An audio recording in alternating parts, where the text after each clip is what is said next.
Like, yep, here we go. Hello, everybody. Thanks, Sam, by the way. We're just having a big old chat, a big old catch up. Welcome back, everybody. It's 2025. 2025. Can you believe it? It's 2025. 2025. 2025 years since The birth the of event. Jesus.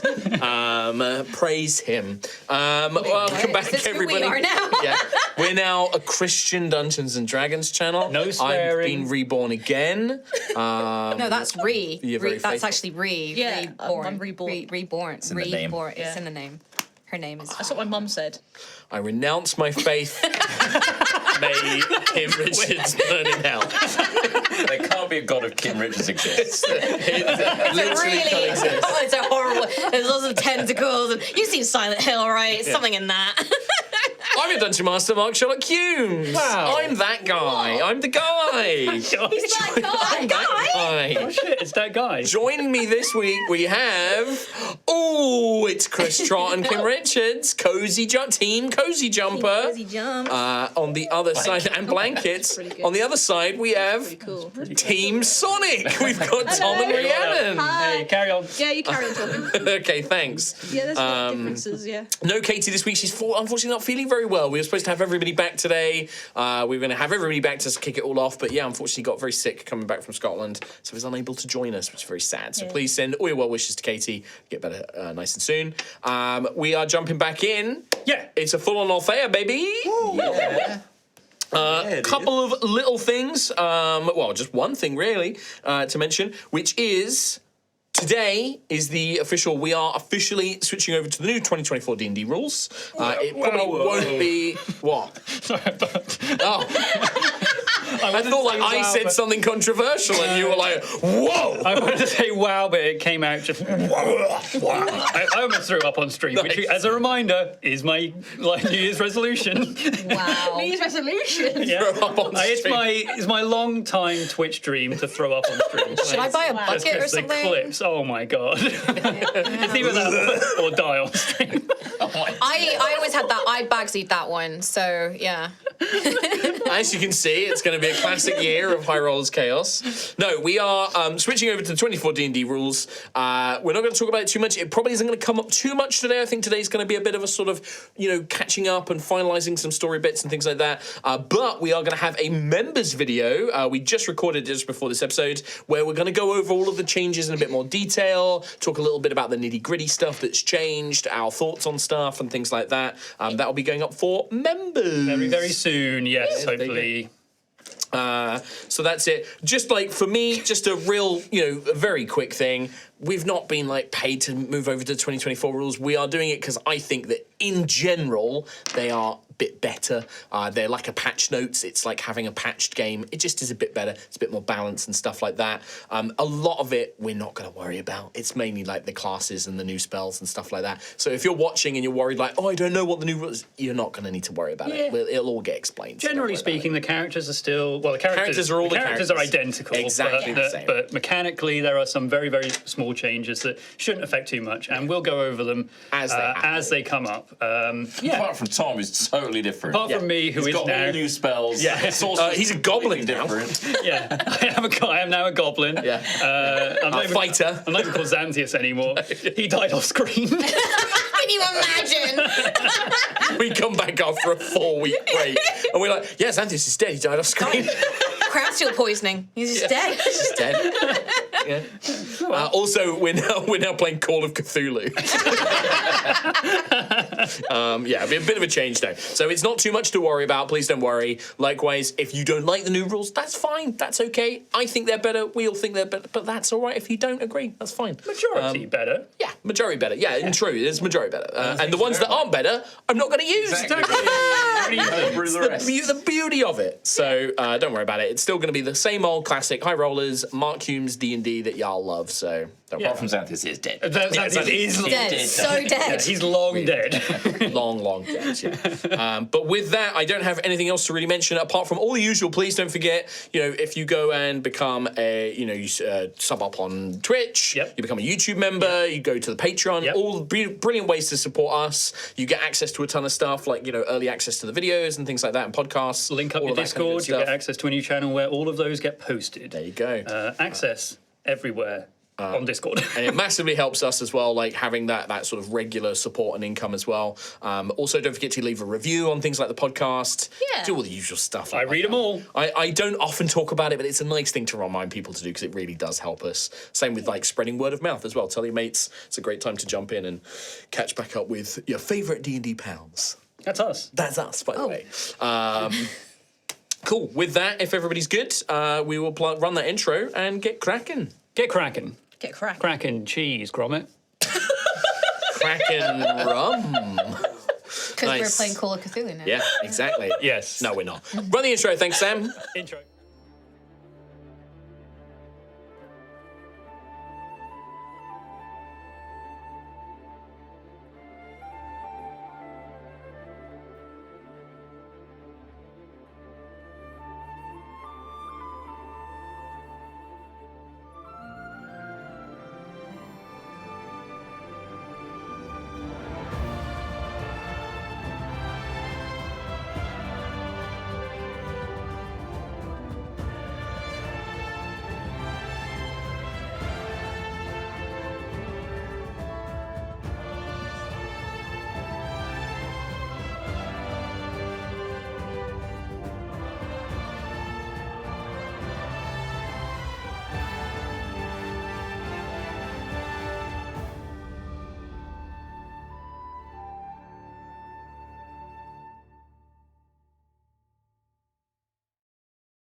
Hello, and welcome back to Altheya, the Dragon Empire. Approximately 10 days ago, our party of heroes set out from Ashen Rest on a quest for Lady Emberissa, Red Dragon Noble and daughter of Duke Ignarius. Their quest was to seek out a missing knight of the realm, Sir Eldrac Ignis, who had travelled to a place called the Ash Hills in search of a lost relic, a magical shield called Heart Warden. Their adventure saw them travelling across the landscape of Kuldra into the magically blighted Ash Hills. Along the way, they encountered a strange cult called the Reclaimers, who revered the corrupted metal crown steel and had taken prisoner 2 servants of the Green Dragon Noble, Lady Verathera, who had come to the hills to try and heal its strange sickness. The party, along with these new companions, Penelope and Baranth, journeyed on and investigated a mine where they had last seen Sir Eldrac. One of the mine's owners was revealed to be a cultist of Belain, the Hungering Worm, and nearly killed Rowan. However, by connecting with some mysterious power, Rowan survived and gained insight that led the party to Sir Eldrac's location and the heart of the Reclaimer cult, a vast underground lake in which a massive pile of crown steel had been collected. The party assaulted this base, fighting the cult members there, as well as a crown steel corrupted Sir Eldrac, who had been forced to consume the magical enhancing metal. During this battle, Xanthius Oregon was also drawn to the strange eldritch material and temporarily lost control as well, but with encouragement from Daisy and Gruffith, was pulled away from its madness. With the aid of the Green Dragon Lady Verathera, the party were able to win the day, subduing Sir Eldrac and defeating the Reclaimers. But now, many matters still remain unresolved. You stand in the Heart of Dharunnax, this fortified island on this vast underground lake. The only light coming from these dull magical spheres scattered across the island and lanterns left discarded, casting everything in half light and shadow. At your feet, slumbering, thanks to the effect of Lady Verathera's powerful magic, is Sir Eldrac. Still clad in his full knightly armor, but with one arm, the gross, mutated appendage laying on the floor next to him. There are still traces of Crownsteel corruption on Sir Eldrak. One of his dragonborn horns is far too jagged and twisted, black lined with red and gold. You can see his eyes are closed, but you remember they bore the same sort of colorations as well. Lady Verathera, in her immense green draconic form, still decorated with jewelry and bone necklaces and charms, wooden bracelets and things like that, hovers over him, watching him cautiously, but also protectively. Penelope at her side, the small little goblin druid, attempting, looking after him, maybe perhaps bandaging the wound where the arm had been severed, and attending to him in that regard. The rest of you stand scattered around this previous battlefield. Gruffith and Daisy stand to the side of the great pool where this large pile of Crownsteel still remains.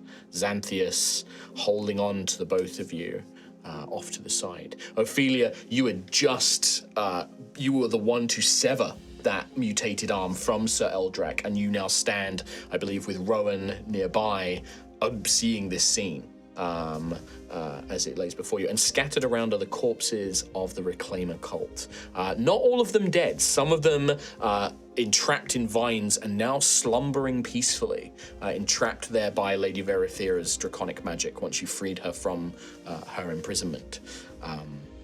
That is where we stand currently. Boy howdy. Boy, howdy. Boy howdy. The vast underground lake, because you had seen this, you had scouted it out previously. You are on this fortified island, and there are like stone walls and barricades and things like that around it. But you do remember seeing off in the distance, in the sort of northeastern corner of the lake, there was some sort of wooden platform with ladders leading up to some sort of entrance above as well. As the way you had come here had been through these underground rivers that you had been following, and it was very tight. You did have the water-breathing spell that had been cast upon you by Gruffith, but going back that way is going to be significantly difficult, especially with the people that you have rescued here, not really knowing what condition Sir Eldrak is in, where his mind might rest. But there may also be pressing matters for you to deal with currently. We will roll fate. As it is, beginning of an adventure. Hashtag New Year, New Me. So that is a D6 from everybody. This is anybody new. This is a custom thing we do here. It gives the players and myself a pool of points to spend on cool things. Let's start with Tom. What did you get, Tom? I rolled a 2. That is a which dice. stands for 2025. For me. A dice for me. Great. Rhiannon? 2. A dice for me. 2 in 2025. Yeah. I rolled a 5. A Cinco de Mayo. The 5 from 2025. Did you roll a 0? I rolled a 5. Yay! It's a dice I for you. roll 0. The year 2255. Oh my god. Oh, and rough a winter. 1. That's a dice. So 3 for you. 3 for bad fate, 2 for good fate. Swap them around, please. Swap around, you psychopath.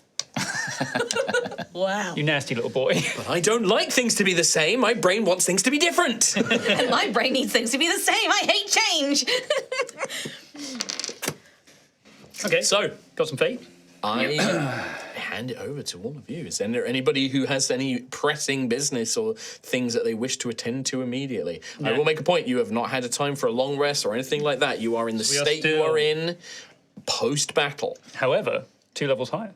You are 2 levels higher. I feel stronger.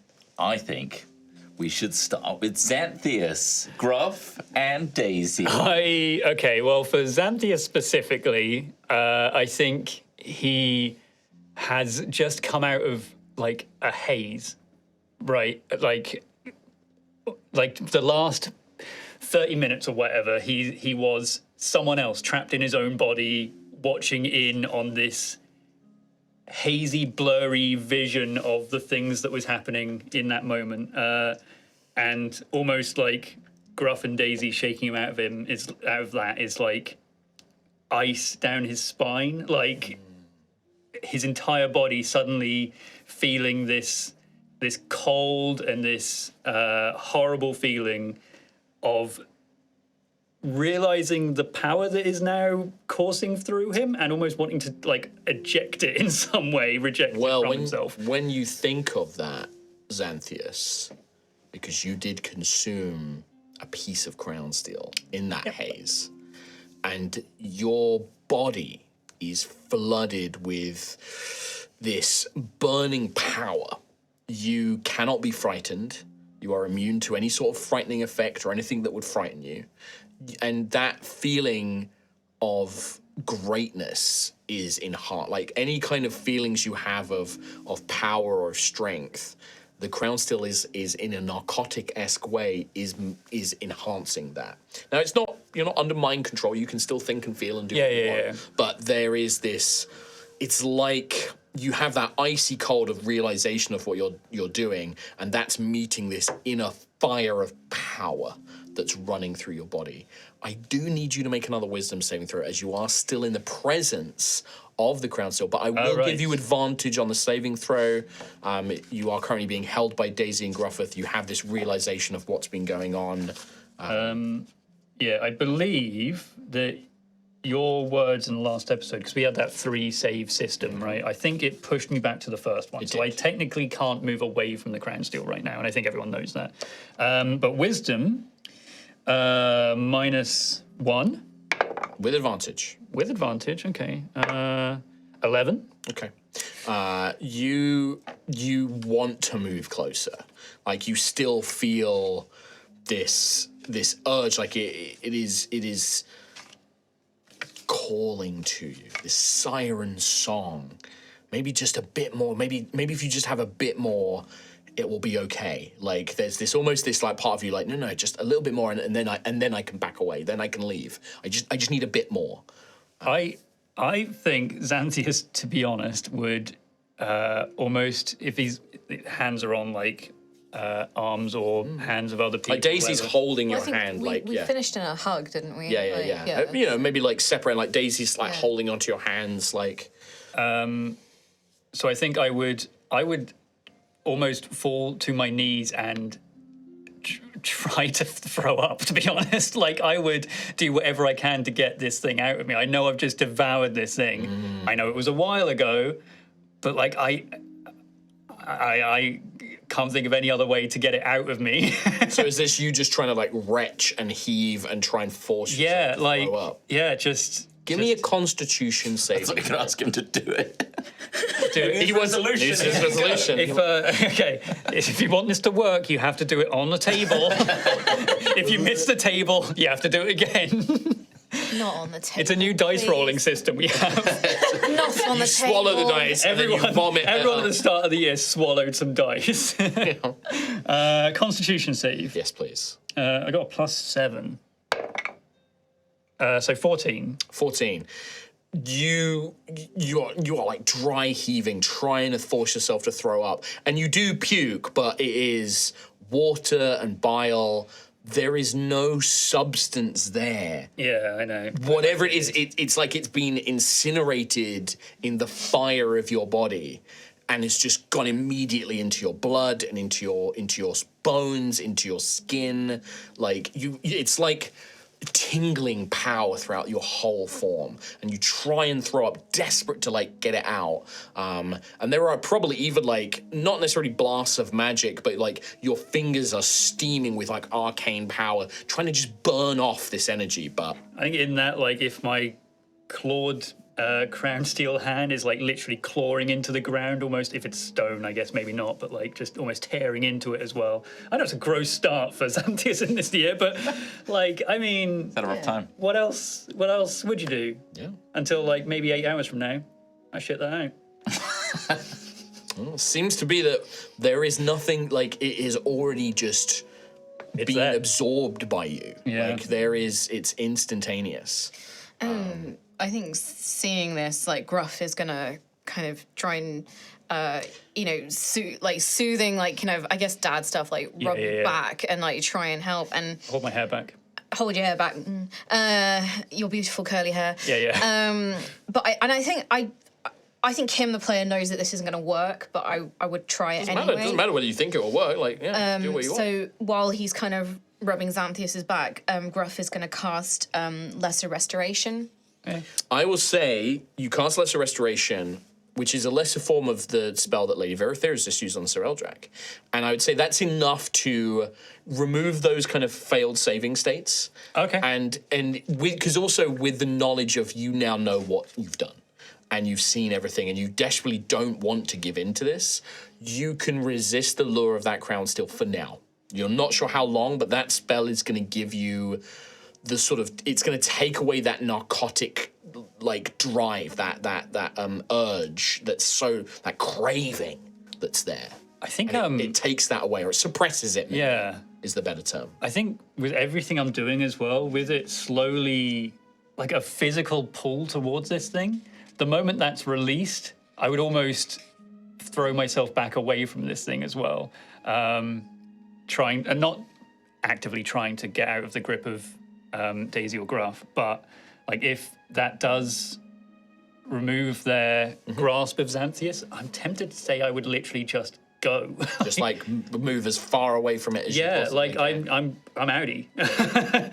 You scrabble away, like, on your hands and feet at first, then you stumble to your feet, and, Xanthias is just moving as far away from that thing as possible. Daisy, like, holding your hand, runs with you, like, It's just like, it's okay. And I'll see Heartwarden on the table as I go past it. Oh, yeah. It is a thing. Yeah, Don't worry, I do have that in my notes. Yeah. Don't forget Heartwarden. But no, I think I will just run away from this island, run away from this building, run away from the center of the arena. You get to like the very edge where Rowan and the water laps up against the sort of edge of this island. And as soon as you get to that edge, that's really where you feel far enough away that you don't hear this like siren call. And it's not you're not hearing anything, but you look at, before you got to this edge, when you looked at that pile, it glowed brighter than anything you've ever seen. You could taste it, and when you ate that crown still, it was like it tasted of your favorite things that you can possibly imagine. It had the most sublime, luxurious taste, and there's that craving, but now out of its grasp, that dies down, and you see it for just a cold lump of discarded metal. Yeah, it's just like Ophelia described it as scrap metal. I'm like looking back and I'm seeing the battlefield for the first time, like it actually is. Like there are bodies everywhere. That pile is like, it's like pieces of raw metal, scraps of armor, a broken hilt of a sword, like just cobbled together. Yeah, and also, just all the bodies as well. Like, I don't think Xanthias necessarily like killed a lot of people in that fight, but you can always see the effects of it. Like there's chars of fire all over the place. There's burning probably bits around. There's Sir Eldrak on the floor. There's probably like a lot of blood from him. Huge amount, a pile of blood underneath his body and arm. Like this entire thing is just making me feel just. You glance over and like Ophelia is like covered, like head to toe, completely splashed in it because you just cut through that arm and it just coated you in this blood. Like stood there, veracity in hand, over the body, dripping and stood in the pool. You see that several of the cultists were burnt alive, like incinerated by Sir Eldrak. You see several of them are like wrapped up and now sleeping in the vines. Gruff and Daisy move back with you. What's Rowan doing at this point? When Xanthias looks over this scene, where does he see Rowan and what's Rowan doing?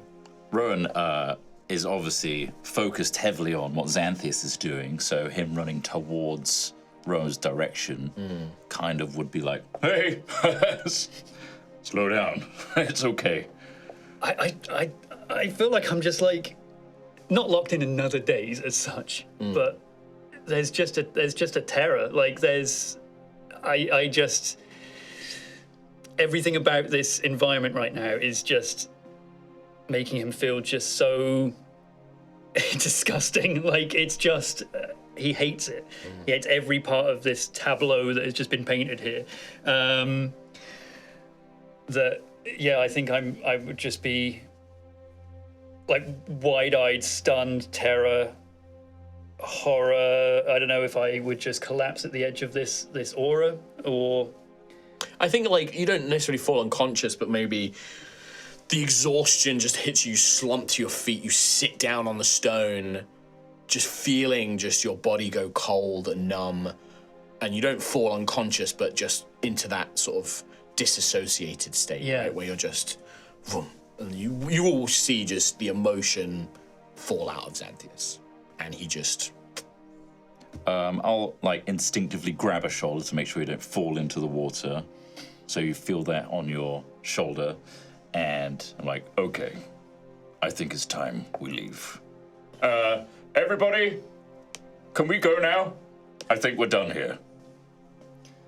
Well, it looks like it's all over, and Ophelia will kind of look to Eldrac and look at Xanthias, and initially when he starts moving, Ophelia will kind of flinch at the prospect of not being able to entirely predict what Xanthias is going to do. Yeah. Like, she's not sure whether he's still in that state or not, and whether to recoil from him or not.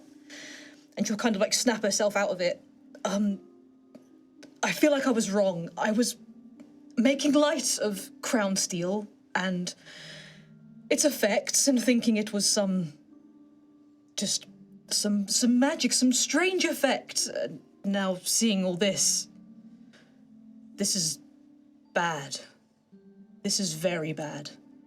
Almost that ginormous arm that you've severed almost twitches, and you see like a spike of this black, jagged material just jut out of the flesh completely on its own.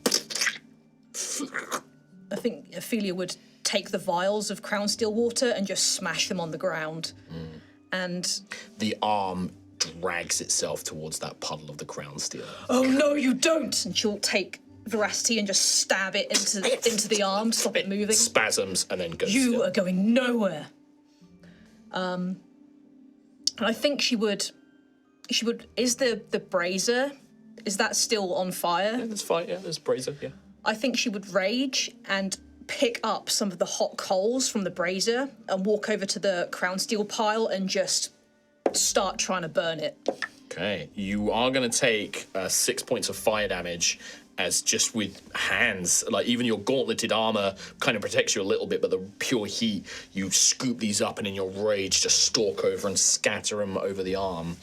And you watch as that arm struggles to burn. Like the flesh is resistant to fire, and it's not scorching properly. Given time, it will burn, but like it's resisting that heat, in itself. But it does seem that whatever, it is burning, and it's no longer a threat. Good. As you see all of this, what do we see Gruff doing? So Gruff kind of watches Xanthias walk away, just, make sure he's not going to do something stupid. And seeing Rowan kind of, sit down with him. Okay. And then listening to Ophelia, I think he's going to do two things. One thing is he is going to go up over and pick up Heart Warden that he spotted on the side. Beautiful shield. This is not Crown Steel. This is made of, you can see that it's been built on an enormous red dragon scale. Like maybe a central chest scale that would have once belonged to a red dragon. And it's been studded, gilded with like golden plates and metal reinforcements on the back. The most beautiful imprinted leather work on the grips and the handles of the shield behind it. Beautiful piece of work. And the front design, not in a cheesy way, but it has these like star markings enough to form a vague heart shape, but it's not like a cartoon constellation of one. It's like a constellation of a heart, right? And that's like studded on the front, and you can tell like immediately that this is a pretty significant magical relic. You don't have time to attune to it or learn more about it, but I will tell you that it is a relic. So this is like a powerful magic item that can be enhanced through usage and stuff like that. Oh yeah. Oh yeah. Yeah. What does that? Tell me more. So very similar to Veracity, there will be elements to this this item, this shield, that if you unlock it, like by achieving certain accomplishments or performing certain deeds or actions, it will grow in power, basically. Some of them are supplementary, some of them are optional ones that you can do. Generally, they follow, you have to follow the path of the unlock. So those little, you can see that they're tiny gemstones, and they are the kind of key to unlocking these powers, basically. Very similar to Veracity, it has the 3 gems along the blade and stuff like that. My heart rate just went sky high. I got real sweaty then. Oh boy. But you will need proper analysis and time to adjust to it and things like that. It does function as a perfectly great shield. It is a normal shield in the meantime, a masterwork shield. But yeah, you pick that up. And there is a, when you touch it, you feel, you imagine, and for Gruff especially, there's this feeling when you pick up the shield and you hold it close. You know, you kind of put your arm through the grip and the brace, and you hold it and you bring it close to your body. And there is this strange sensation, your mind just immediately goes back to your wife in Iceheart and that hug that, especially when you were younger, like first young love, there's that sense of that special kind of feeling, do you know what I mean?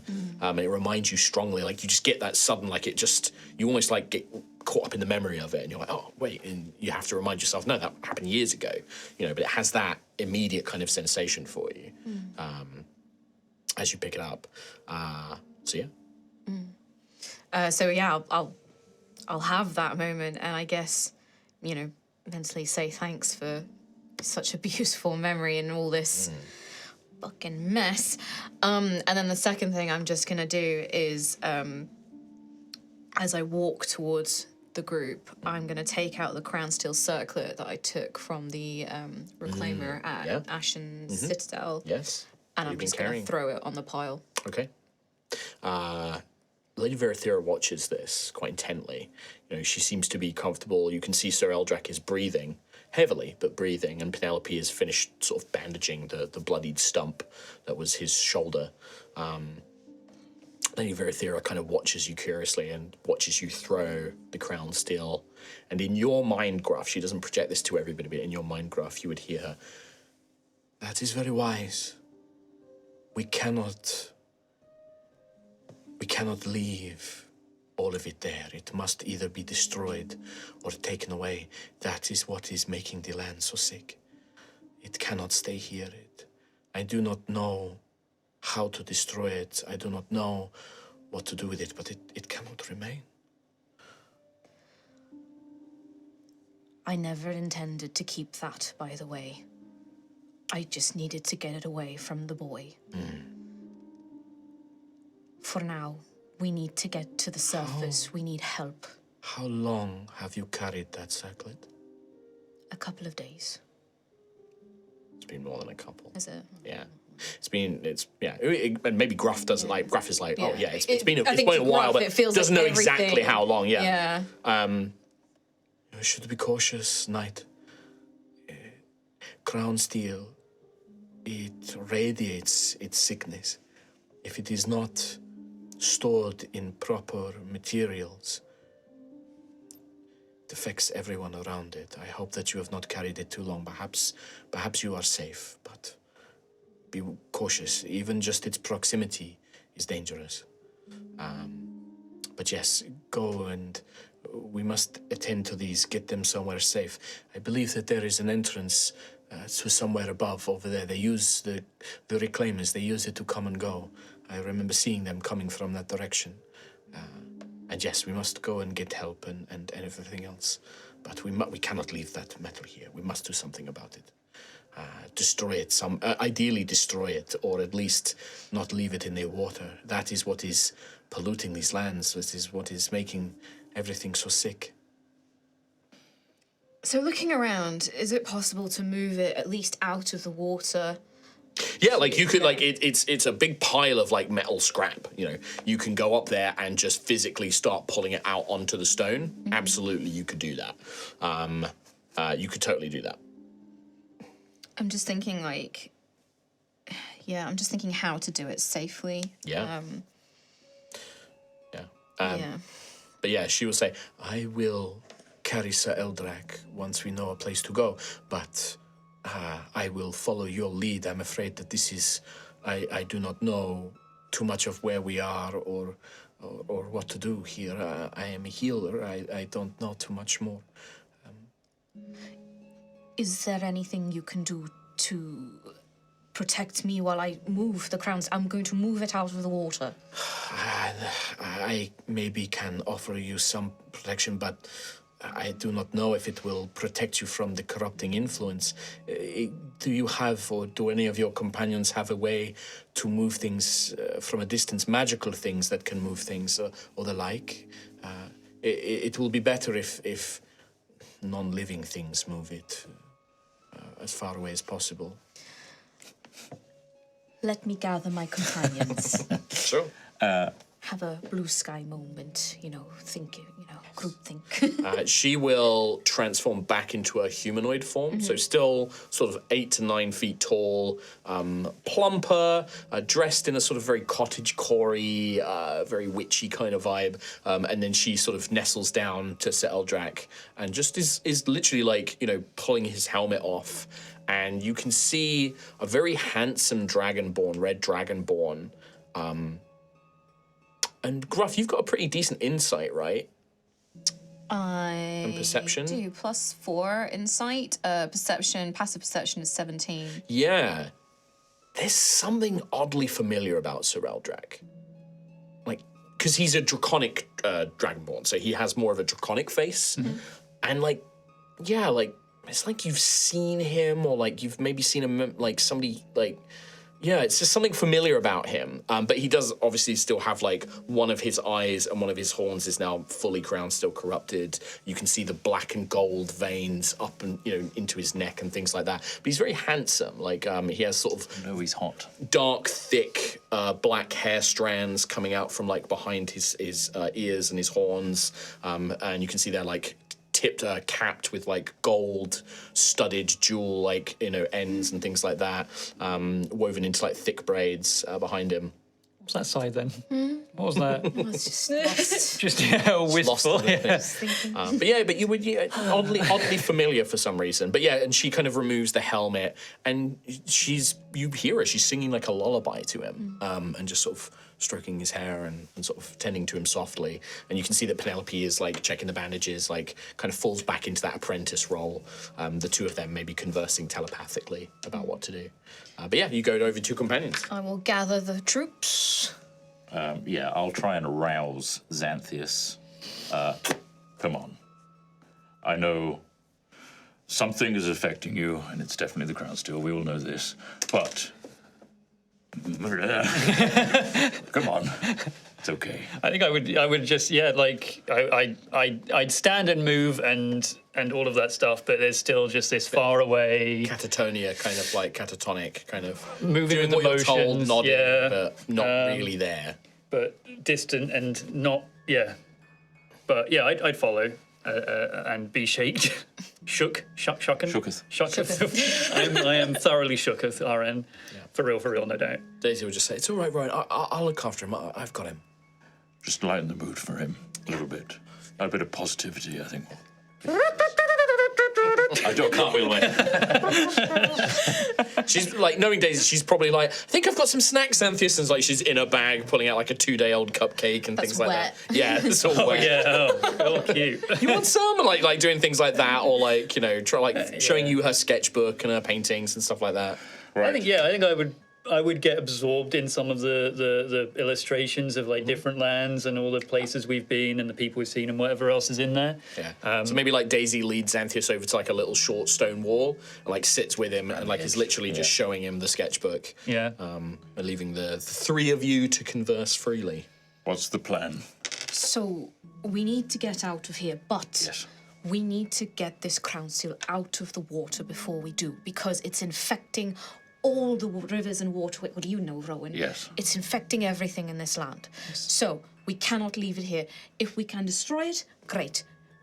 The dragon lady, she doesn't know how.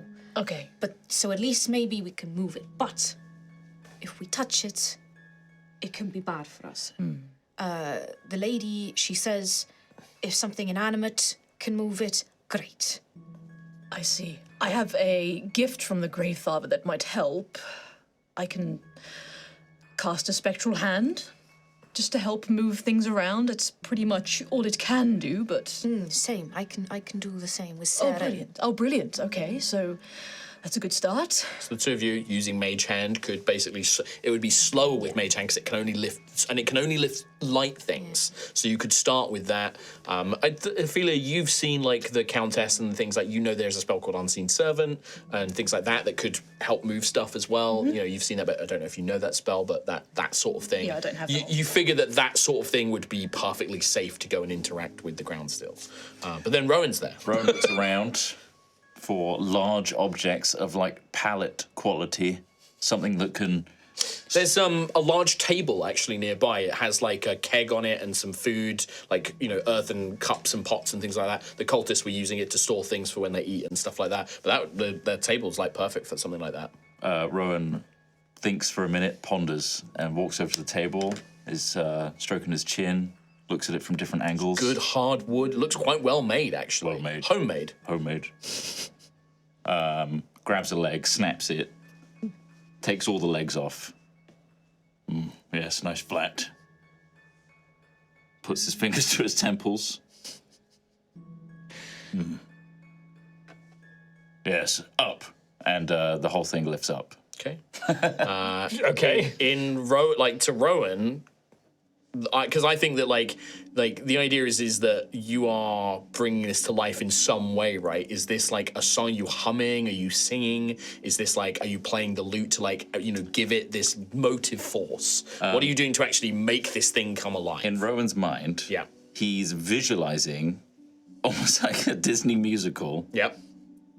This thing forming a personality, Okay. coming alive before him and becoming his friend. Okay. So the rest of you see this table with its legs snapped up, so it's flat on the ground.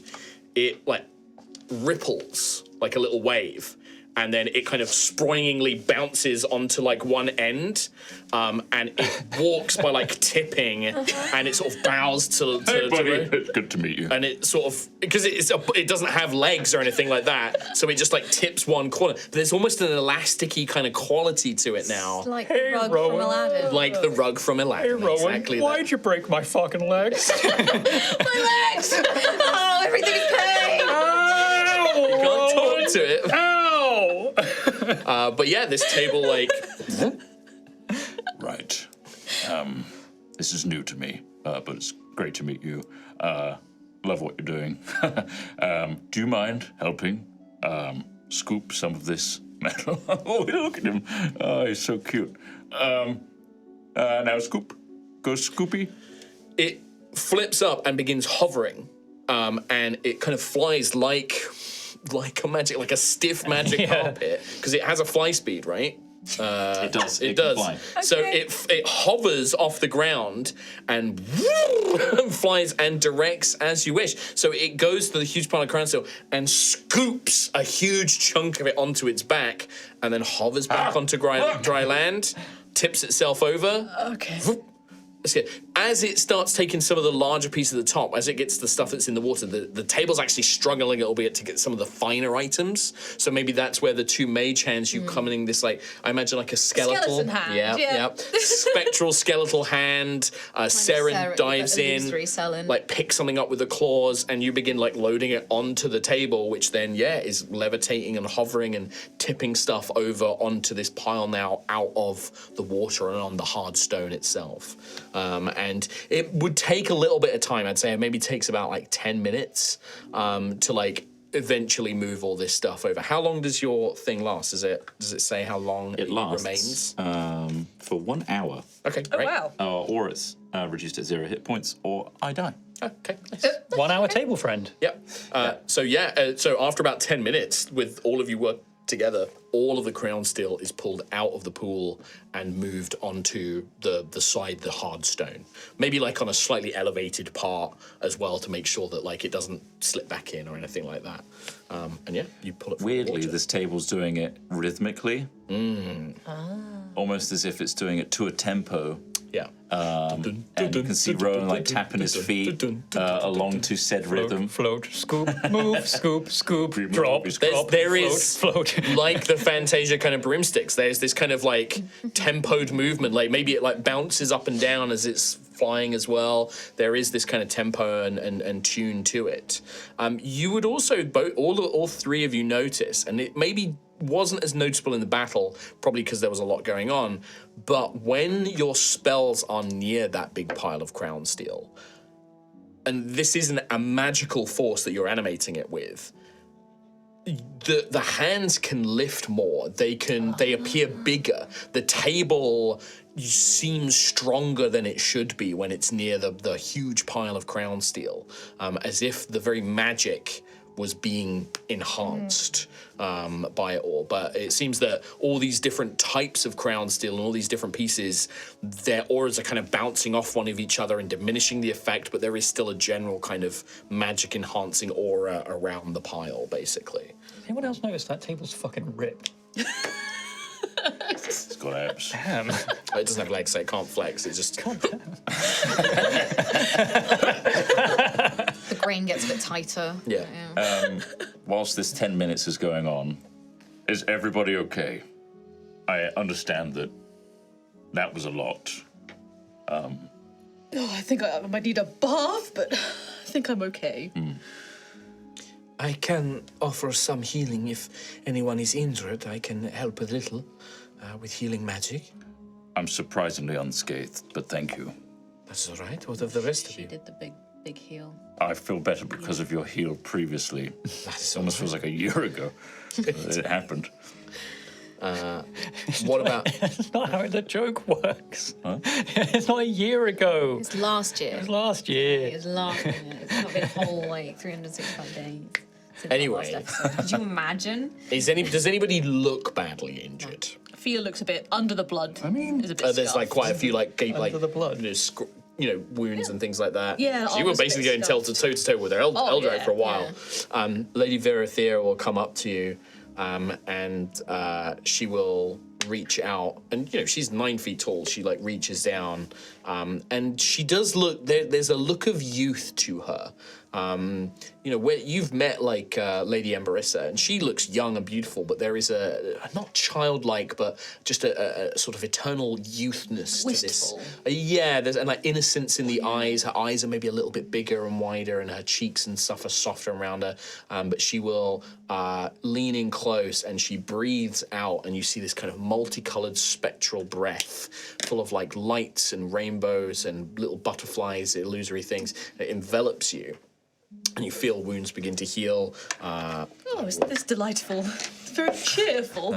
Oh, it's butterfly. Oh, hello.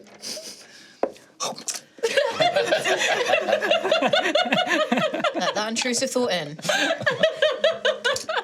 That would be 32 points of Holy healing. shit. Wow. Thank you. Why did you do that? I mean, I'm going to admit, if I saw that, I'd be like, Punch. those intrusive thoughts, they win out sometimes. But yeah, and as there's this feeling of like, that like really blissful feeling when you've woken up from a really good sleep and you're in the God. duvet and Yeah. it's warm and you just feel good for that sleep. Yeah. That feeling washes over Ophelia. It's like being back at home. I'm very glad to hear that. That is what that is the hopeful feeling from such matters. Oh, hopeful, that's what that is. Oh, Yes, of course. I feel like I need a little bit of that. That was very much appreciated. Of Thank course, you. of course. Thank you for coming to my rescue once again. And you said that Boranth is you rescued Boranth as well. He is well. They are well. Fingers crossed. They're waiting for us at the surface, Oh, good. just above. So good. And you said I overheard earlier you speaking to Gruff. Or was that in It was Gruff my said brain. telepathic. Well, never mind then. You heard nothing. Bugs. I don't know. Excluded. Oh, we should probably make our way to the surface. Yes, I would like to leave. Are we ready to swim? Oh, not more swimming. We might not have to. Oh, yes. Lady Verathera pointed out an entrance over. What? This whole time? Well, that was So- the point. We came here rather quickly, rather than using. Stealthily. Yes, rather than using their entrance and exit. Thank you for removing the ground steel from the water. It will take a long time, and I will need to come back here to help purify the waters. But my hope is that within a few decades or generations, the water will be completely purified, and this land will begin to heal. I do not know what we do about the metal now, but at least it is not polluting the water. But yes, I think it's best if we leave this place as best we can. Penelope, come, and she will gather up. She walks over to Sir Eldrak, and she lifts out a beautiful sort of slender arm, or not slender arm, but a scaled arm, sorry. And you watch as sort of loads of like illusory insects and butterflies and little critters kind of form like a little bed, like a cloud underneath him, and he lifts up into the air. And she dresses it as like as a floating disc, basically, and she like brings that to carry his body with her as he's sort of lifted up by all these little critters and insects and things like that. Kind of gross. Yeah, they're all glowing and translucent. They're not actually real bugs and things like that. They have the appearance of them, but they.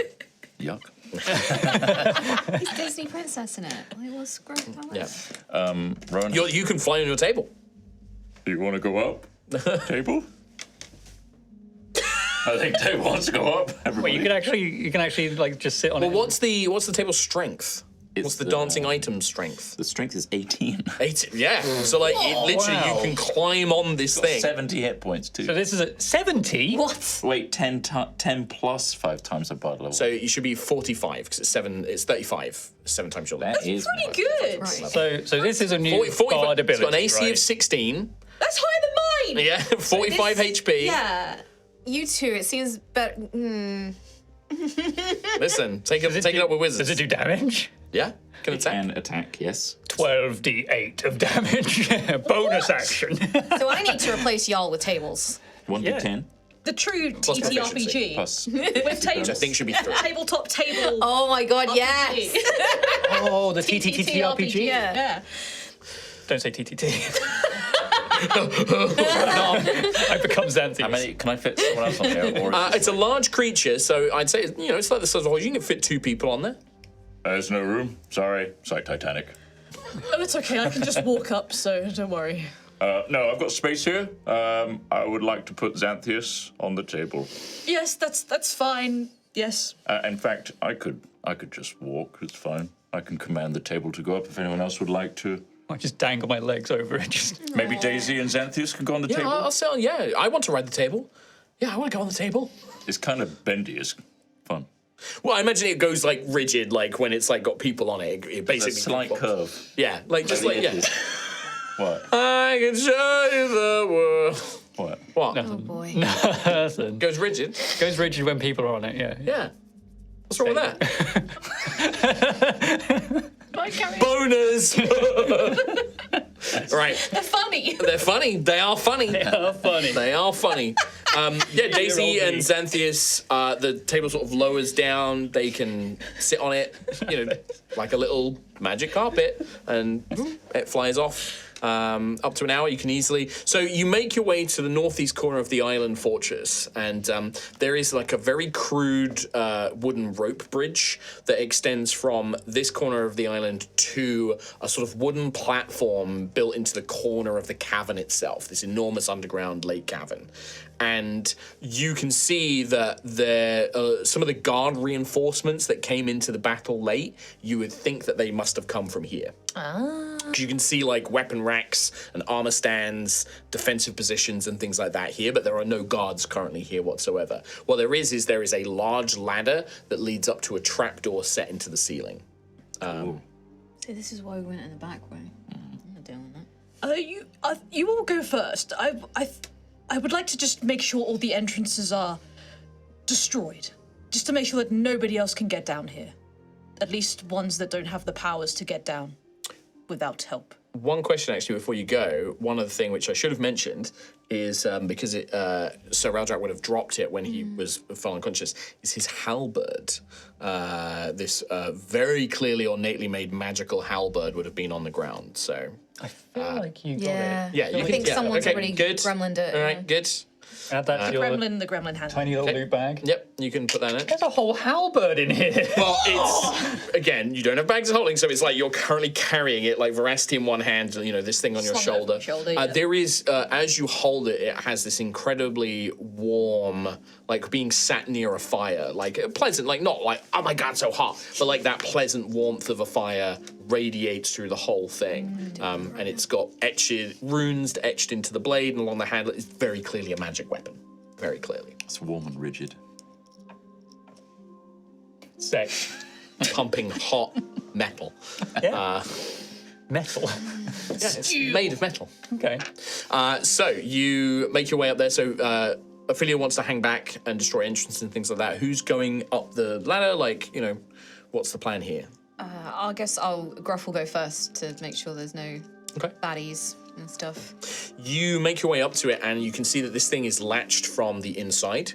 So you have to, it's a heavy, big, thick latch built into the stone. As you pull it free and lower it down, you look up, and there is more ladder that extends. So the trapdoor folds down, and then you can use that to, pull yourself up into what is clearly the inside of a long well, like a stone village well.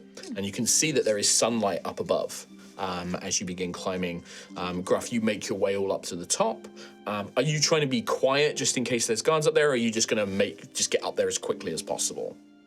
I think just get up as quickly as possible. I think in saner times he would be more cautious, but I think right now he's like, I want to get exhausted out. the few days we've had, we're just like, get out. You emerge into a rather rustic, simple village, basically. This is like the village well, and you can see that there is there's no false bottom or anything like that. There's no winch to send a bucket down. Looks like it wasn't being used as a well, but you make your way up to the top, and you climb out, and you can see around you that there are buildings here. Some of them are dilapidated and collapsed, but some of them look like they've been repaired. You can see discarded tools laying around. You can, that's what you see when you look around. No people when you look around. Okay. How far did people follow me, or did I go? I would have followed. Yeah. I will say the table won't be able to fit through the gap up into the well. In which case, if you guys arrive, I guess Rowan will catch up to table. You guys go ahead. Yeah, I'll slide off the... I've got to say goodbye to my table. This is going to happen every time he uses I this know, ability. I know, and I want to see it. Yep. Every time. Yeah. You be strong. Okay? You've been so useful to me. And I hope you live a good life down here. Now, get out. I can't look at you anymore. You just walk. Okay, bye. Just pivots and flies off. Takes that command. Yeah. See ya. But that's the last command is given is go away, basically. Yeah. So it just flies off into the darkness. You turn away, you're Somewhere still else. speaking. He's long gone. Need to work on that. But yeah, Daisy and Xanthias, you climb your way up, leaving, and Lady Verathera will come up. She's still a dragon, so she's still quite strong. She's not the strongest of her kind, but she's strong enough she basically takes Sir Eldrak under an arm and is and she barely fits, because she's quite big, she barely fits through the tunnel, but she basically holds Sir Eldrak below her and slowly makes her way up, and then eventually emerges out from the tunnel itself. Joining you, so leaving Ophelia as the last one. So you want to destroy the way in, or destroy the rope bridges, break the ladder so no one can get down, and then maybe when we get to the surface, find a big rock and just put it over the trapdoor just to make sure no one can access it. Okay. Just to completely seal it off. You probably couldn't find like a big enough rock. There's two choices. You could there's definitely like some wooden barrels and things like that you could try and block it with. Could I collapse the well? That's what my other option was Yeah. going to be, is you can basically spend some time just like kicking the stones in and basically collapsing the well in on itself, which will block that tunnel leading up. Yeah, I'll do that. Absolutely. Yeah, it could be recovered like if somebody spent a lot of time like digging it out, but it would take a lot of effort and time to do that. So, but yeah, the quickest thing you can do right now is just collapse the well in on itself, and that will block up some of the entrance. Yeah. Cool, great. The rest of you emerge into this village. I can't wait. The reclaimers must have been using this village as a... Makes sense. So there might still be reclaimers up here guarding the entrance down. See Lady Verathera sort of scanning around, smelling the air. Yeah, can I do a perception check? Yeah, absolutely. Anybody can. Yeah, do what you want. I will use my new dice that you guys got me for my birthday. He's got a Gengar on it. Gengar! It rolls like shit. I rolled a 3 plus 7 is a 10. 10? Ophelia, Yes. do you have a connection with Percy? Can you sense him nearby, or... No, I wish I did. But no, I can't. The closest connection I had was when I could speak to him, and he could speak to me. Well, I miss him. hopefully we can find him. Maybe he's around this village somewhere. I hope so. When you think about that journey, what I would say is you would remember that using the underground rivers, you estimate it would take you about a day to get to the hideout, whereas if you went overland, it was going to take 2 days. Oh, so there might be a day out. They're probably still traveling at this point. Anybody else did perception apart from Gruff? Can do What it. was my can do 10 one. not good enough? I'll have a go at one. 11. 11. I rolled a 2 for Daisy. 18. 18. Looking around, it's very quiet. Very, very quiet. You did, by the time you finished the battle, by the time you moved all the crown steel, took a few moments. It's probably been like about 30 minutes since that battle. There are no sounds of people moving around up here, but you do notice a few things, Rowan. Like as you're like looking around through one of the windows, you can see that there is like a still steaming pot of stew over a campfire in one of the buildings. There are plates set out. There are farming. You can see like fields, like just outside the village. You glimpse like very rudimentary like root vegetable gardens and fields with tools still scattered around them and things like that. Doors are all open. None of them have been locked or anything like that. You might even see like a few scattered pieces of clothing or like dropped belongings out in the street. I'm going to go investigate one of these houses that has things seemingly in them. Do you want me to come with you? Yeah, I wouldn't mind some backup. I'll come with you. Thank you. I tentatively walk up to the front door of one of them and then do a gentle knock. Hello? No response. Any non-reclaimers in there? No response. Like a creak. Can I scale up the side of the building if there's an upstairs? Look in the windows? Yeah, when you get to like the upper floor, your foot goes through a rotten board. As you go to step on it, and you have to like catch yourself. You can see that some of these buildings have been repaired, but parts of them definitely haven't been, and they look like they're pretty worn. But yeah, you look through. There's like a very dirty glass window that you can kind of peer through. You see cupboards open, like a wardrobe just hanging open, and like things have been pulled out of it in haste, but you don't see any living people inside. I don't think there's anybody inside, Rowan. I've put my foot through the building. Oh. I'm sorry, I put my foot through your building if you're inside. I think they might have abandoned this place when the reclaimers took it over, or worse. Keep an eye out. Are there any signs of violence? Give me an investigation check. Yeah, after a good start. 4. You're looking around, you can't see anything out of place. Like I said, there's maybe the bed sheets have been pulled off, the cupboard doors are open, but you don't see anything. hard to tell. The window's really smudged and dirty as well. You're pulling your foot out the bit that you've broken through, and yeah, hard to tell. No, I think you're right. Yeah, I think people left in a hurry. Yes, I would have if a cult came demanding to use the well for Yes. whatever reason. Okay, well, I think we're safe. I think maybe we've been here long enough that there would be people coming to see us if we were here. What's the sunlight like right now? I would say it is like sundown, like it's sunset. So there is light, but it's fading. It might be worth us taking refuge in one of these buildings, one that maybe doesn't have a hole in it. Yes, it's fine. We'll find a better one. And then hopefully tomorrow our ride will arrive. Here's hoping. That might be be a nice. good idea. Just rest tonight. Yes. Get our strength back for the journey back. Let's go see the others. Okay. Yeah, when you make your way back, you can easily pick out that one building has had it extensively more work done to repair it than others. And it reminds you of a little temple, like a wooden church, basically. And it looks like it's been heavily repaired, beautifully painted.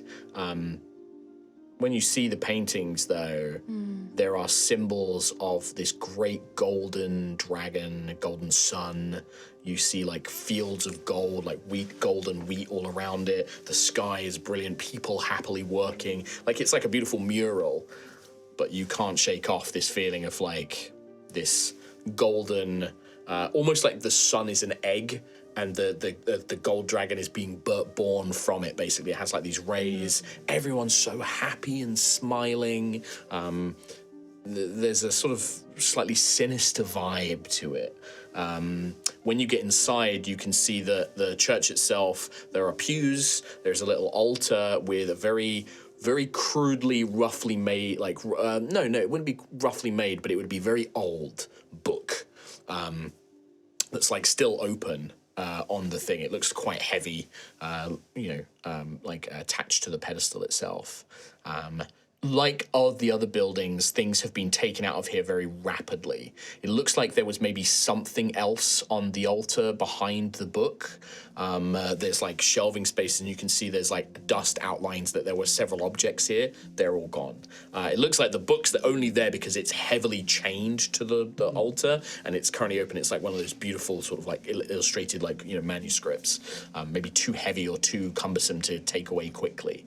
Valuables have gone. You said that like there were stew pots going cold, right? Still, well, some of them are still steaming. Still The fires Yeah. are there, so Yeah. the stew's still. But like, there's fires in some of these hearths that are still glowing. So I think it's more likely that this entire place was taken over by reclaimers and they've left. Presumably, some alarm went off when we were fighting their companions in the caverns, and maybe the more civilian types have just gone and abandoned. So there are still reclaimers out there. Well, let's hope this influence slowly ebbs away. Verithera will say, I believe that you are right. They spoke of others that were not here. What did they call them? Chosen and sacred ones that they called them. They said that there were others that they would send for them to come and meet the vessels. That's what they called Sir Eldrak and I. I do not believe that these reclaimers are just in this one place. I fear that they may be all across the Empire. Can I start reading the book that's chained on the... yeah, you can. Yeah, you find out that it is called. The book has a title. It is the Prophecies of Dharunnax. The Prophecy of Dharunnax. And flicking through it, it is a religious textbook. It starts off more technical and more guidelines and guidance.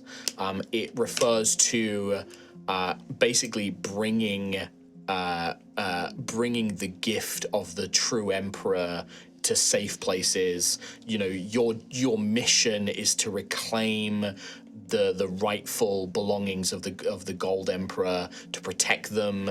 Do not let the heretics like find them, that sort of thing. And then you see the handwriting style changes, generationally, basically. And this book is hundreds of years old.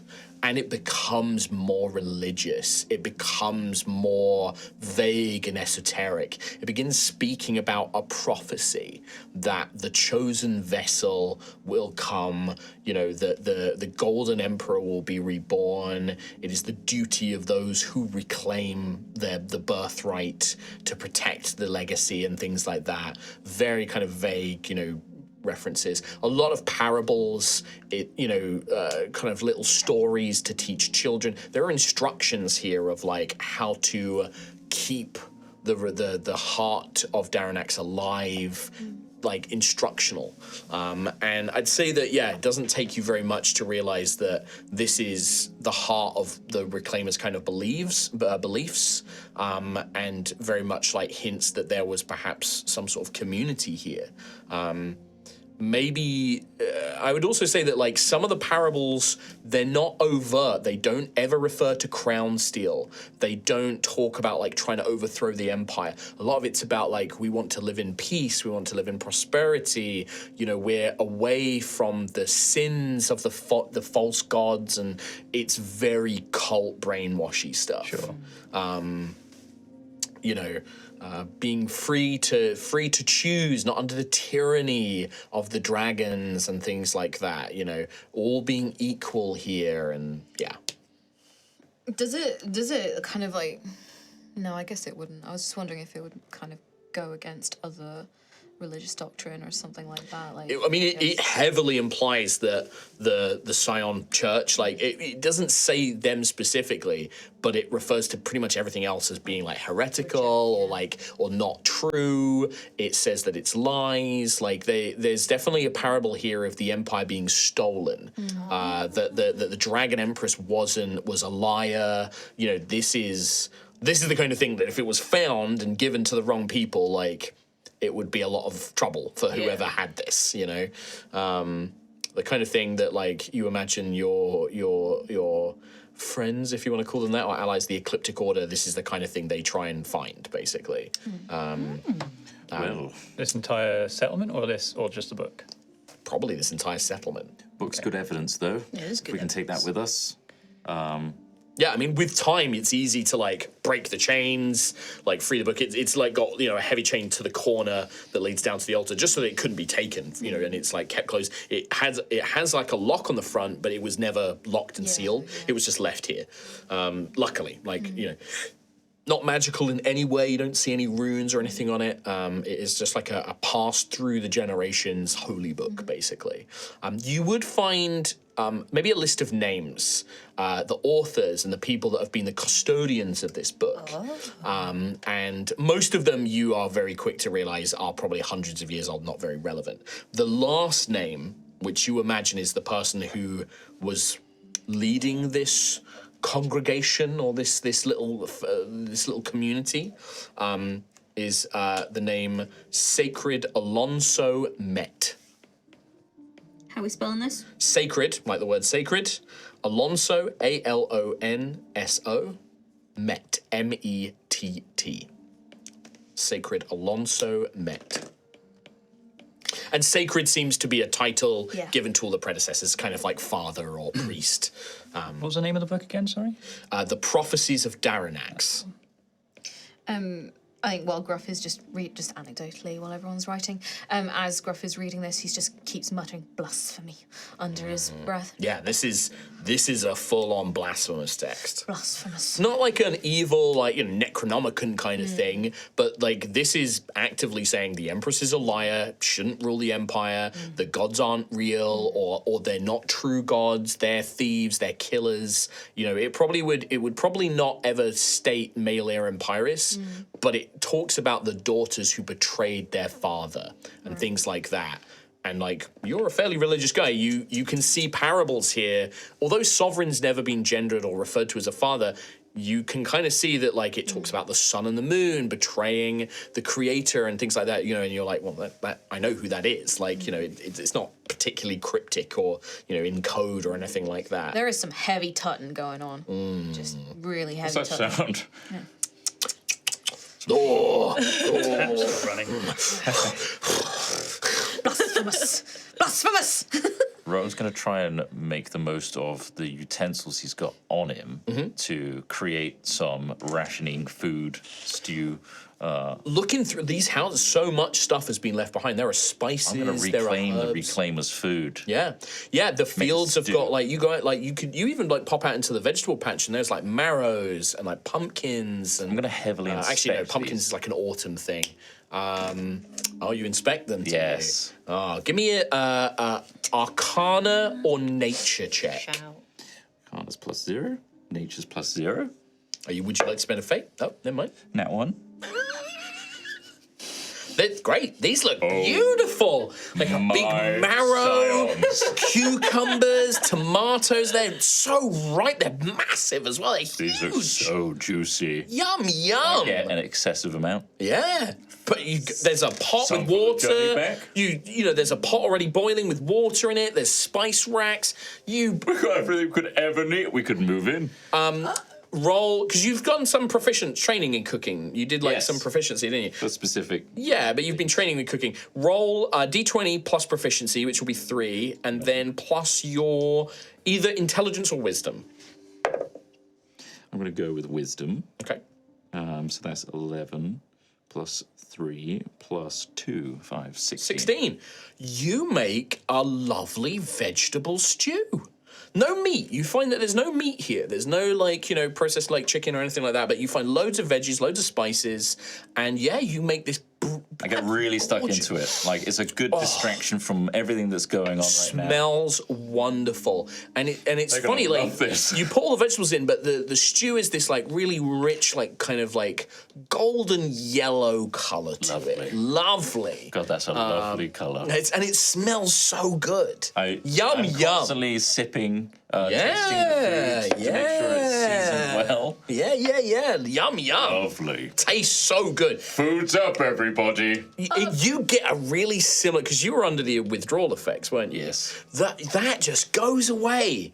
God, all I and needed you was get some good food. and you feel great. You can have inspiration. Yes. Right, how metagamey can we be about this? None of you have gone out and checked these Yeah. vegetables. None of you have seen them. So Rowan comes out. He's like, "You come out with the stew. Like, we would know there's bowls and bowls. plates." rations we have on us, right? And like, where did he get There was this? a lot on the wagon. We took a lot on the wagon. wagons, but we didn't take it from the wagon. No, you no, didn't. we slimmed down to get You have through. You have maybe like a day's worth of rations yourself. So would it be a bit sussy as to where suddenly all this food is from? Also, with those of us who With your imbibed- passive perception, you can see that like Rowan's gone into a house and he's like pulling spices off the rack. He's adding. He went into a little vegetable patch. He like came out with like, oh, we've got marrows and cucumbers and tomatoes. He's like putting it all in a thing. And those like, of us who imbibed the golden water yeah. would perhaps recognize certain signs. Give me a perception check Okay. or investigation. No, sorry, Arcana or Nature. That's what I made you roll, didn't I? Yes. Yeah, Arcana or Nature. Nature. Can I not do perception? Nope. Arcana or Nature. Natural 20. That's 20. But because it's Arcana or Nature, it's a -1. He's not book learned, but he's got good wits. Street smarts. A gruff. I mean, you look over and you like go and check out the vegetable patch, and you look and you can see through these these vegetables that similar kind of gold, red, black kind of like patterning and coloring that you've seen in the animals. There's the smell reminds you of the golden pool with the water. And you know what Lady Verithera told you, like these vegetables have grown in land that is infused with crown steel. So it is not hard to imagine that, consuming food made here is probably going to have a taint of crown steel to it. Same as drinking the water would. How close to nomming this down is Xanthias? I think I'm in the duration of Rowan cooking this thing, I am looking at the imagery in this church, and just not to sort of, I guess, reveal Xanthias's daytime plans when we decide to leave this place. Made of wood, this building? Yeah, it's all made of wood. Yeah. Cool. I am just looking at the imagery of these happy people bathed in this golden light, and I'm tempted to just start tearing down the paintings and just like. Well, it's painted onto the wood itself. There Right. aren't paintings. Oh, it's yeah, just, of like, course, yeah. Murals. painted onto it. Like Yeah. it's murals on the outside, and then on the inside. The inside, the roof of the church is like this golden dragon in this like egg-like sun, and you can see that its rays are destroying the moon, and it's destroying like a golden orb, and it's like you know doing all this, and then it's all the golden stars are falling down the walls. And it's beautiful. So crucially, you're not eating the food. I'm not eating the you're food. not I think if I saw it, would I still need to make a check for it if I saw it? For what? The food. The food? To do what was with the check before? To see if I recognise it. I don't think I even- Anybody who's like, unless you get told, I think by which I'm the assuming time- Gruff is going to be like, Yeah, I'm don't about- fucking eat this. I'm about to cause a scene. I'm just like, who needs Yeah. an intervention first? Who needs it I would like to slapping out imagine their hands? that, like, at this point, Rowan, you have eaten enough of this soup while you've been making it that you are affected. Everybody else, you're coming out with bowls of this. It's taken him like 20 minutes, and you've left it cooking. It's probably been about an hour, but he comes out with like these stew bowls and like macro shots of me just like delicately putting a little bit of spice. spice on there. And you, Rowan's meanwhile, he- made he a come- delightful stew. It's like we see him like chopping all the veg up, like I think So- Dungeon Meshy style. Comes out of the kitchen, and there's almost like that kind of like CSI quick like cut of like yeah. Gross just looking at all the facts, like the dug up ground, the empty, the golden globe. He's like, stop what you're doing right now. What? Where did you get the ingredients for that? Ophelia's got a bowl in her mouth that he's Don't eat it. I think that noise is enough to shake Xanthias out of a literal fire in his hand. and then Put that down. Like ready to like start burning this place down. But it's enough to You sort of probably shock him. actually, you do hear Gruff go, put that down, and you think it's about, but he's not actually looking Yeah, yeah, anywhere yeah, near you. I'm like off at the side, yeah. Yeah, Penelope's got one of these bowls of stew as well. Like, has It's come that over. big? Yeah, Penelope's tiny. Yeah, Penelope's got like bowls, and she's like, her eyes like big wide, like, what's wrong? There is crown steel in that food. No! Oh, Rowan! How much of that have you eaten? Oh boy, yo. You've been tasting constantly. I've been watching you. I wanted to make sure it tasted good for everybody, so I had half of it. Rowan. I didn't think. It's been a long day. The vegetables, they were growing You feel in the ground. great though, I Rowan. feel really good. Oh, Rowan. Now I know why. Oh. Where's Xanthias? You better make sure that boyo doesn't take any of this. I'm really sorry that I'm angry. I'm not angry. I'm very overexcited. Where is he? I understand. I'm in the room with you. I'm just like, He's hi, Xanthias. How are you feeling, boyo? Just trying Looking a bit flamey. it's okay. It's okay. I'm not going to eat any of that. I know what it is. You shouldn't have eaten half of it, Rowan. It would taste pretty good. I'm sorry. No, I didn't think. It's okay. I shouldn't have. I should have just used our rations or something. But I saw all this nice food, and I was like, we deserve a good meal after what we've been through. I understand, lad. I understand. That's the problem with all of this, isn't it? It's insidious. I should finish it so that Xanthias No! can't have Slap. any more. You're going to feel terrible tomorrow. And so will I. No, I'm I've still... had the hangover. I had a lot of the liquid yellow or whatever the hell I was calling that stuff. Yeah. There is a moment, Gruff, where you're the one who's made this connection, and you look around, and there's a good few like village buildings here, and like looking out, there are farms with like smaller little, you can see tents and things like that. And it kind of dawns on you, if they've been eating this food and these vegetables and growing it here in this land, they've been consuming this stuff for a long time. Meaning that pretty much most of those reclaimers that you fought probably had some touch of Crown Steel corruption, and you definitely did not fight all of the people that were here. Like, there were a lot more, potentially. Maybe not warriors, but pretty much like a good number of individuals have been surviving on this stuff for a very long time. I bet they all felt great. Yeah. What can we bring together from our rations to eat something? Yeah, I mean, you've got enough. Like, most of your trail rations will be like dry rations, nuts, dried jerkies, dried fruits, maybe like some, because you needed stuff that you could put in like airtight containers because you know you're going to be in water and things like that. So really it's like trail mix. You're kind of at that, you're like, this is proper like, you know, hiking ration. This is not going to be a hearty meal. This is enough to survive. Like, you are not going to starve, but it's not going to be a nice meal, basically. Even with all the cooking in the world, there's not much you can do. Not without, like, fruit, vegetables, meats, grains, that kind of stuff. Well, like, you've probably got in, like, a little stone oven, you were making it to go with the stew, you found, like, flour and, like, there's, like, a little flat rolls, you know, you were making flatbread in there and you can smell the wonderful bread. When people aren't watching, I'm going to quietly go over and just dump the bread. They don't need to know about this. Do you want to dump the bread, or do you... Nobody watches you go in there. Do you want to... Should I make a roll for it? Yeah, sure. Make a wisdom saving throw for me. How delicious is this bread? We've all been there. 5. Probably... My man. Probably like, you really want to throw it out. You know you should, but it tasted so good. And like, surely like a little bit of it's not going to hurt. I'm already under the influence. In your bag.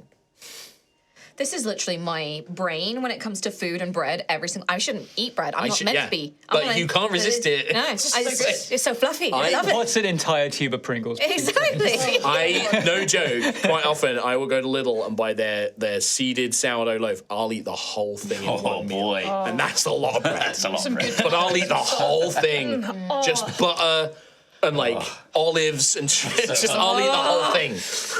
And that's not good for you. So wait, there's a reason I'm eating chonked. that or you're keeping it? It's up to you. Like, for all jokes aside, if you think Rowan would be strong-willed enough to throw it away, you can throw it away. But also, like, Good bread, it though. tasted so good, and you worked really hard on it. It's up to you. I'm going to eat a mouthful now, throw most of it away. Sure. I've got a little bit. Like a little roll, like it up again. like a little cob, like one little roll of this golden, you know, almost glittering bread. It's going to be like Homer with the sandwich. Oh, the really horrible one. You should really throw it out. Marge, the sandwich and I would like to be alone for a moment. Elmer, you're supposed to throw the thing out. Just like disgusting. It's all green. Oh dear. Right. It's Yeah. all gone. Yep. I guess we're on rations tonight. Oh, even the rats are tainted. I can't even have blood. Oh, Did you drink any blood from the people here? I don't think you. You're covered in it. I'm covered in blood. I know that. I don't know if you drank any. I don't think I've supped from the people. You did in the Ashen Citadel. I did in the Ashen Citadel. Oh, yeah, that pool. I did drink yeah. that guy dry. Basement man. Shit, I You did. felt really good. I did when you- feel really good. I drank that one guy. That, I think. Yes. Oh, this is a... Lady Verathera, you know, has been listening in and like watching it all. Is very glad that Gruff spotted the food because she didn't realize that you were cooking. And 100% is like, yes, that was the right thing to do. You must not eat any of the food or animals here or drink the water, please. I can create water if you need it. I can create. If you are unhappy with your food, I can create some food, but it is not very flavorful. It is very bland, but it is nutritious and good for you. How much time did we save with our little shortcut? How long until? day. So Should roughly be tomorrow. Hopefully, if the wagon's arriving. Oh my god, I just hope they haven't killed each other. So not long until more food arrives, at least. And Gruff, didn't we sent that message with Captain Nathaniel? I mean, I don't know how long it will be. It might be a long time until it arrives, but we did try and send word, right, to Ashen Rest. That we did. He didn't seem hopeful, but Yeah, and it's a long way as well. Like, it would have, you know, it's going to take at least 7 days, probably on foot, to get to Ashen Rest for a message. So, because you guys are a fair distance away as well. Lady Verathera will turn to you, Ophelia, though. You drink blood?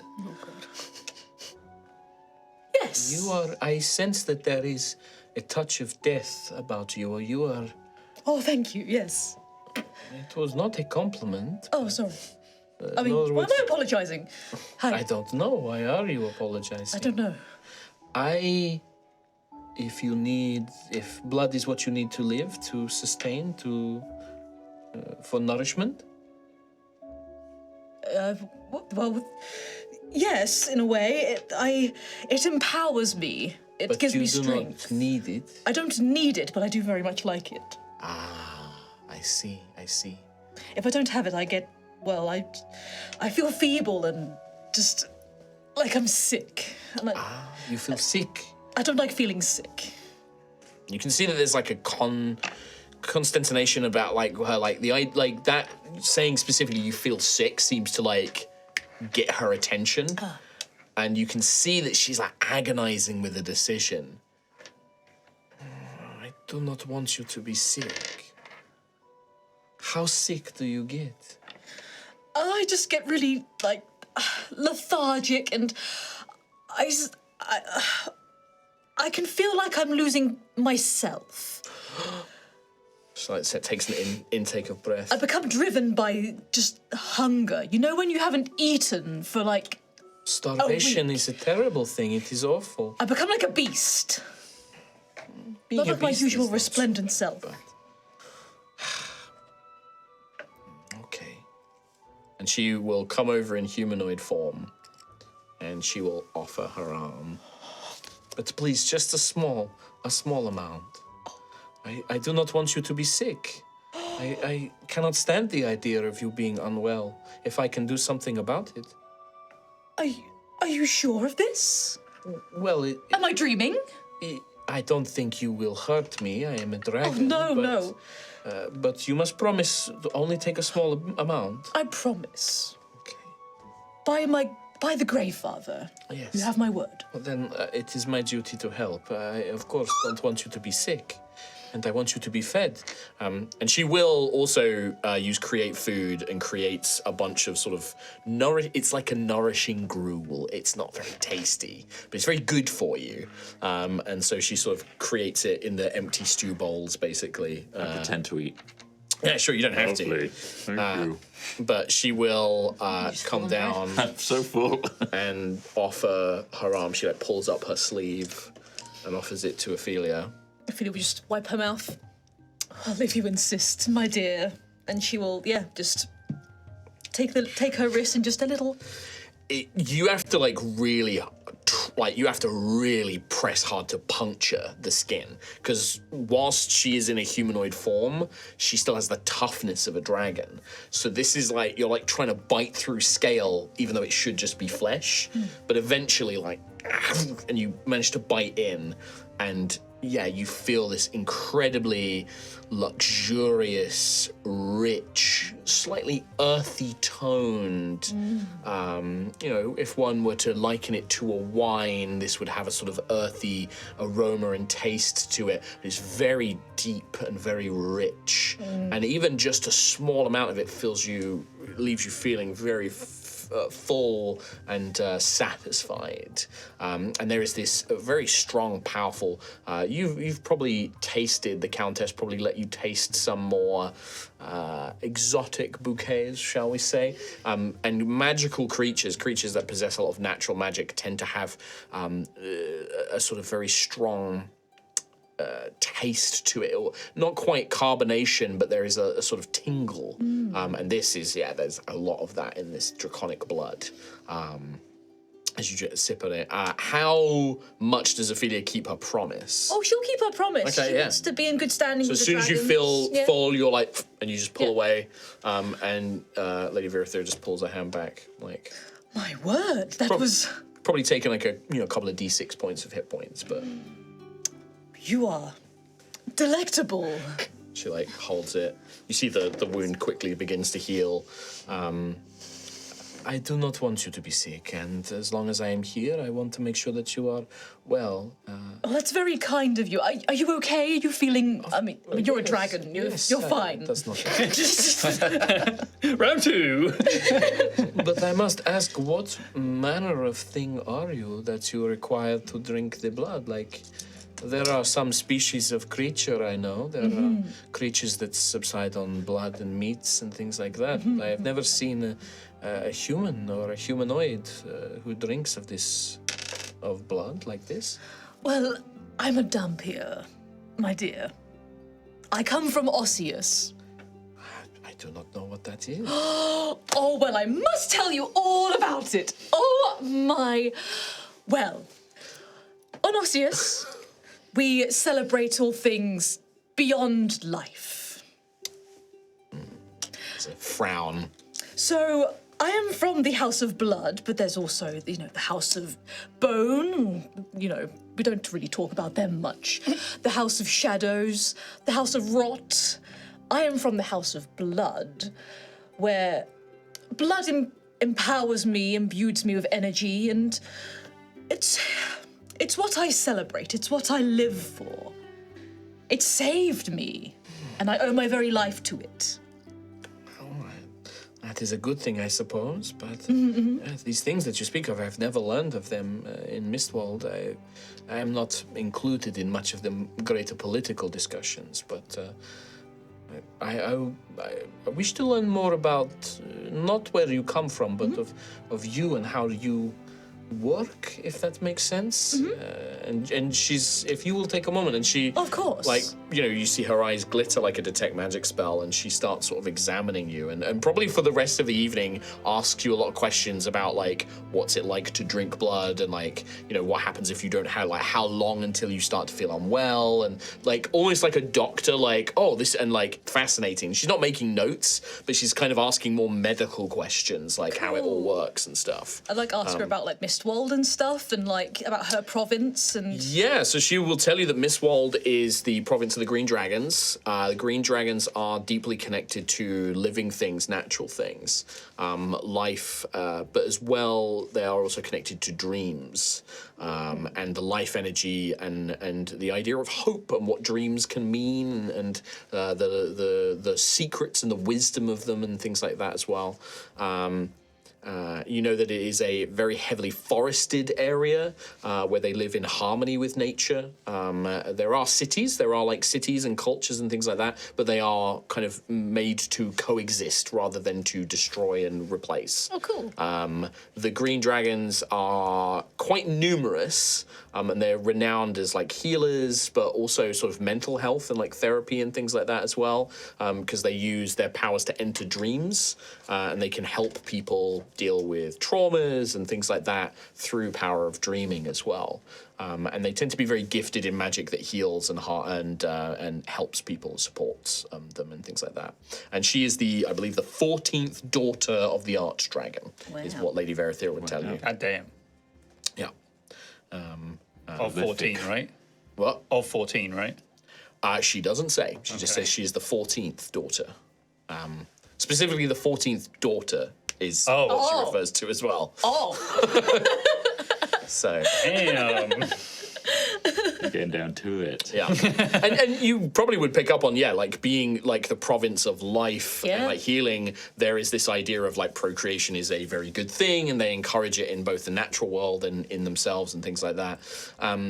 The other thing that Lady Verathera would probably tell all of you, as I know that, it was briefly discussed in the battle, she would say, I know that some of you may be worried about myself with the crown steel, but it is a curious trait of us green dragons, and myself especially, it seems, that we seem to have a sort of natural resistance to the lure of it. There were only, I think, 1 or 2 green dragons that joined with Galdvassar during the Civil War.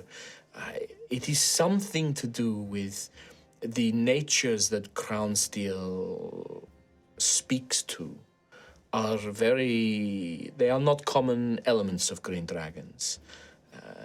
Crown Steel is said to feed on things such as ambition, greed, righteousness, lust, or driving, not caring and supporting. It is driven by certain things, and green dragons just seem to not be inclined to those things. Obviously, we are individuals, and they can be, but I myself, I have no ambitions. I have no desire for wealth or power or trinkets and things like that, and I felt that when they were trying to make me eat it, I was storing it, hiding it in a false organ, a false stomach.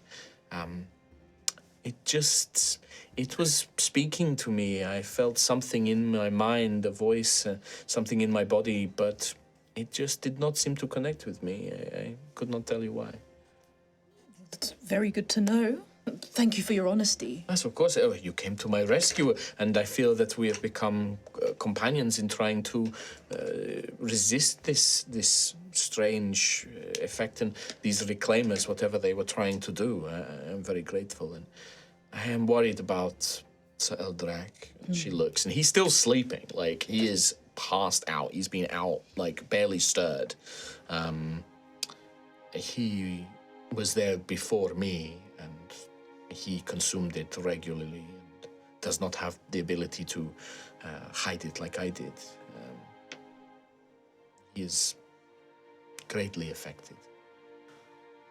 I do not know much about crown steel. I thought I was coming here to heal a sickness, a disease of the plant life or some such.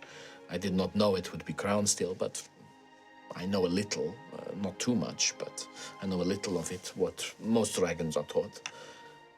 I've never seen anything like this. She gestures to Sir Eldrak. Maybe her gaze is sort of avoiding Xanthias as well. Like, not wanting... There's almost... In fact, give me insight checks, actually. Sure.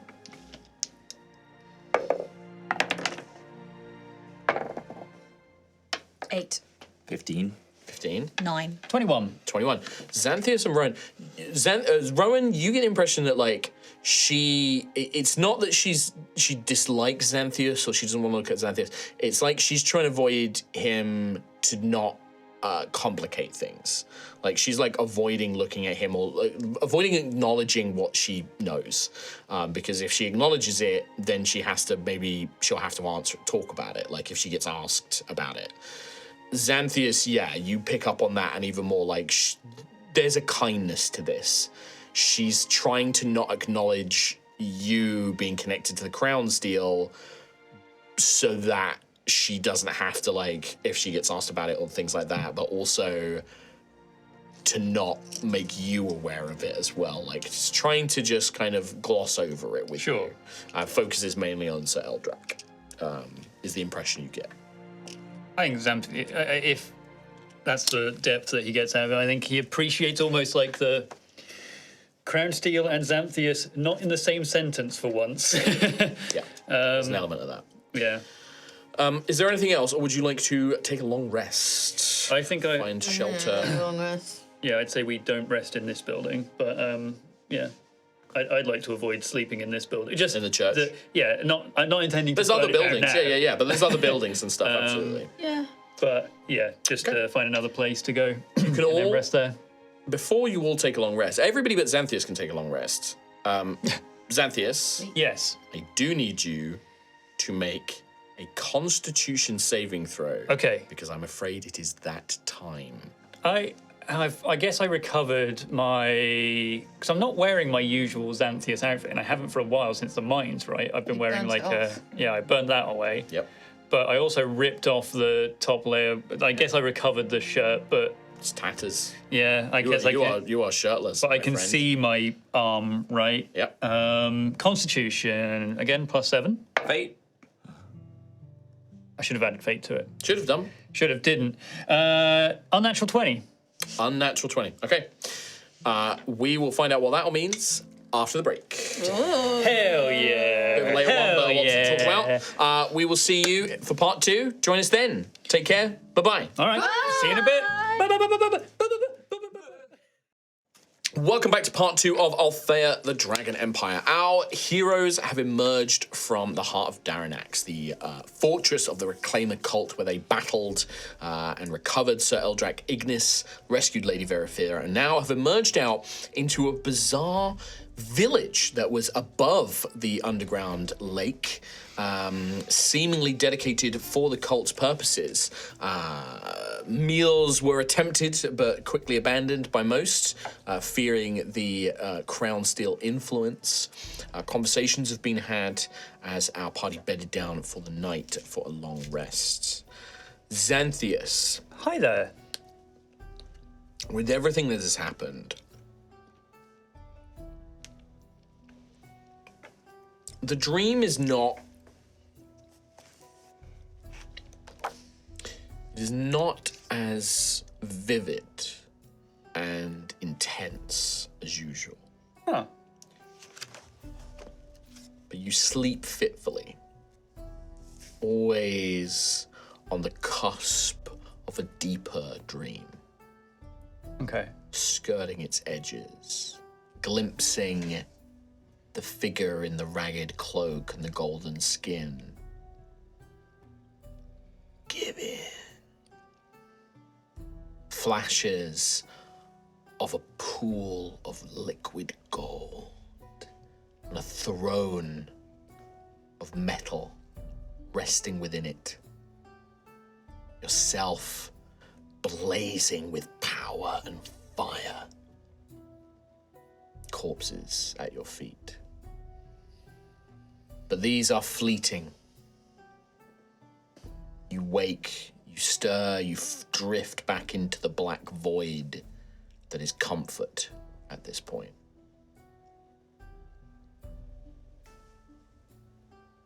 And you awake. Your corruption has not spread further, Ah, okay. but Yes. there is within you now two things. I think I told you this last time. You do now have you possess the ability to consume raw crown steel. Mm-hmm. You have consumed an amount. I'm not going to tell you how much. Mm-hmm. I'm going to keep that secret from you. But you know that mere sips of golden water or even stew is not going to be enough. In a few days, that feeling is going to fade. The only thing that is going to satiate it is more crown steel. Food that you taste will never, ever taste as good. It can still taste fantastic. You can drink the finest wines and find them enjoyable, but there's always going to be part of you that knows it won't compare. The rest of you finish a long rest without issue. Cool. Can I, being an early riser, is it okay if I have gotten up and I would like to search the village for clothing for Xanthius? Yeah, give me an investigation check. Let's just see how good at searching and finding things you are. 10, not very. A 10 is still average. I would say the best you can find is and it takes you a while going through each house, pulling out drawers. Most of it looks like it's been taken. The things that you do find obviously aren't going to be suitable. Some of the stuff you find is just not suitable for Xanthius. It's too small, it's too big, it's, items of clothing that aren't going to help, the odd lost sock and things like that. But eventually, tucked away in a drawer at the bottom of a wardrobe in one of the more ramshackle houses, you find a kind of just a very simple farmer's white shirt. It's a little worn. It's maybe got a stain, like a kind of big like food stain down the side. Maybe why it was like left behind. Not in the best condition, but it's enough to like cover him and like cover the chest basically. Xanthius, boyo. Yes, Gruff? It's not much, but I found you this. What is it? Shirt. Oh. Thank you. I will definitely replace this mess that I made here.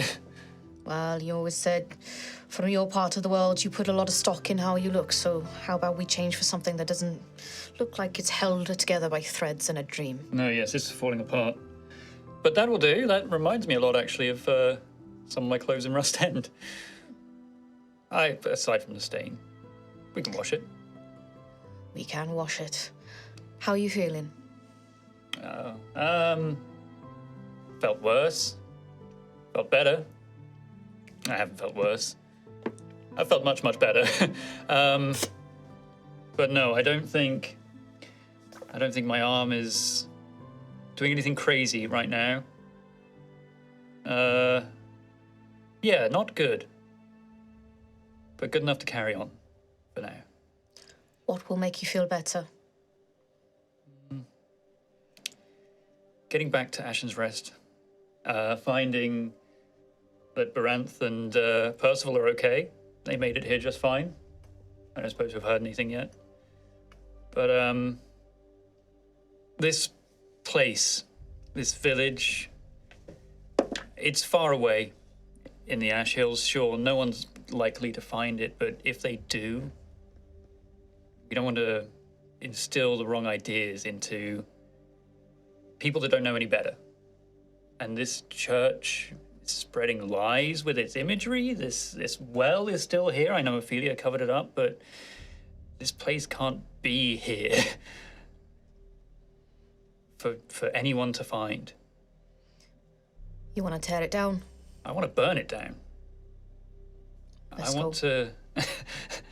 Let's go. Let's do it. Now? You want to do that? You need it. I think it would help. As long as everyone else is ready to go. Obviously, we can't be here. Daisy would just be like, I don't want to be there when you do it. I can't be near a building burning like that. Understandable. I'll go wait maybe at the edge of the village and wait for Rodri and Percival. Well, I was thinking that maybe we could go back that way and see if we can bump into them and head them off, at least, may cut their journey time. But as we do, we burn it down. But keep the book. Yes. We can at least return that as some kind of evidence, but the rest of it has to go. No one else lives here, and no one should come back to it. So, if everyone's ready to leave... I'll be ready once Percival's done my... I'm ready. I miss Percival. We'll go find him. Rowan? Oh. God, I fancy going into that church. No, yes, absolutely. Whatever, Xanthius, if this feels like it's a wiping the slate clean and leaving no trace of this cult behind, then I'm for it. At least in this area, we know there's more. We know there's going to be other places like this, but it's a start. I'll go wait with Daisy while you do that. Just make sure she's okay. Okay. Verithera will summon her sort of bed of translucent spiritual kind of insects and things like that, and take Sir Eldrak and follow with Ophelia, and Penelope will go out with Daisy to the outskirts of this village, basically. And yeah, Xanthius, you see this, so much. This village reminds you a lot of Rust End. It's kind of tucked away. It's a lot more ramshackle. It's a lot more looks like it was once abandoned and then rebuilt back up. But just the location, the hills, the mountains, the woods, the sort of simple life, the little vegetable gardens, the fields of wheat. But that church, painted with that imagery, stands out like a beacon. Yeah, I mean, I'm looking around the village and trying to imagine the life. And I suppose I'm seeing ordinary buildings with ordinary trade and all of these things. As you take a step, your foot bounces off what appears to be a very crudely made wooden doll of some child, painted with a little golden sun on a little tabard, Yeah, that's the thing. Like eyes painted yellow. I'm seeing ordinary, kind, regular people, but that church in the center of it all, just emanating this, in my mind, like evil, and corrupting and twisting these people, not necessarily with Crown Steel itself, but just their minds. But yeah, I'd want to walk into the church and kind of look at this artwork again. And just, I think it's that one image of the happy people amongst all of these things is almost the most like insulting to him. And I will produce flame and just lazily sort of throw it into these individual things and stand there as long as I can just to watch these images at least be engulfed in flame. Begin creating this fire. Can I make a roll for you? You absolutely secretly? can. Would it be a secret roll? I would like it to be secret. Sure. What's your wisdom modifier again? Is it -1 saving throw? It is, yeah. Gruff and Rowan are kind of stuck behind. You watch Xanthias walk into this building. He like looks around, and then his hands become engulfed in fire. One blast to the pews, one blast to the wall, incinerating these offending images. And as you do, Xanthias, like again, that fire begins burning in you, and you feel that fire throughout your body. And yeah, you want to see this place torn down, this insult, these lies, and you feel this anger swelling in you as the fire rages. And you're a gold dragonborn. This fire doesn't bother you in the slightest. You were born from this. This is in your soul. And you stand there as the beams begin to crack and snap and come crashing down as this place becomes an inferno. You still just unbothered by it all. And then you catch sight of them in the fire. You see outlines, reclaimers in their shadowed hoods, the Chosen, Eldrak, all sort of taunting you, and you blast them to the side. You let out a roiling wave of fire out from you, and then stood behind that altar where that book would have been, the figure in the ragged cloak and gold skin. Yes, burn it all. You are so much greater than this. And then the fire explodes and they're gone. And you catch yourself because you hear like snapping as the roof begins to collapse. And it almost, you manage to pull yourself out of this mania just in time. What do you do? I would realize I'd be there for far too long, and in catching some side of me that I wasn't necessarily expecting, I would, then try to flee from the building and towards everyone else, who I don't know if they were watching or whatever, but... Yeah, Xanthias emerges like this is full on Sephiroth in Never, and like the fire just raging behind him, and he just walks out of the fire, like kind of coalescing behind him. And yeah, Gruff has been watching and waiting and ready to step in if needed. And I think, are you going to stop or are you going to keep walking? I think I'm like, there's still the fire on my hands that produce flames on either side that is like almost reaching up at the arm as well at this point. And as I'm like walking towards you, I'm trying to shake it free to remove it. Like, I think it's pretty clear it's Xanthias again. But it was just lines of fire and walls of fire, almost probably literally, while I was in there. But I think it's clear that it's me now coming out of this place. I think Gruff will kind of extend a paw forward and catch your hand that's engulfed in fire. And he's going to look in the eye and he's going to say, Xanthias. Come on, son. It's time to go. And as he says it, he's going to cast elementalism and just have cool water kind of brush over your arm. He knows it's probably more symbolic than... Yeah. Hear the hiss and the sizzle as the water and fire and the residual heat. I think the arm itself would be, from all of this casting of, even if it's cantrips or whatever, the entire thing is probably heated up. Red hot. Yeah. So it would have an effect, but yeah, I would head with you out of the village as, I guess, the church, and I suppose it's close enough to other buildings at this point. This thing is an inferno. And the grass here is like dry grass, like it will spread. It will burn this place down. Yeah, and we leave the village. You make your way out, you rejoin the others, Daisy trembling a little bit, not looking back. Unable to look back at this now burning inferno behind her. Just looking forward, like, trying to like keep herself distracted as you set out. There is a trail that leads out of this village back in the direction that you are pretty sure you came from, Rowan. Like you're pretty sure you know the direction that Rodri and that should be coming from, and you make your way out, trying to head out there.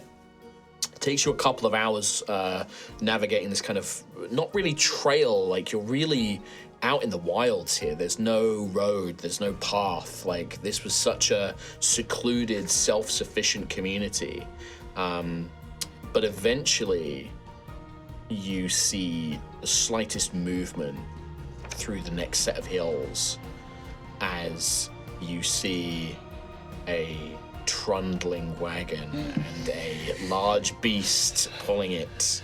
On top, a plant-like mixture of vines and wood, sinewed sewn together by their own sort of leaves and vines.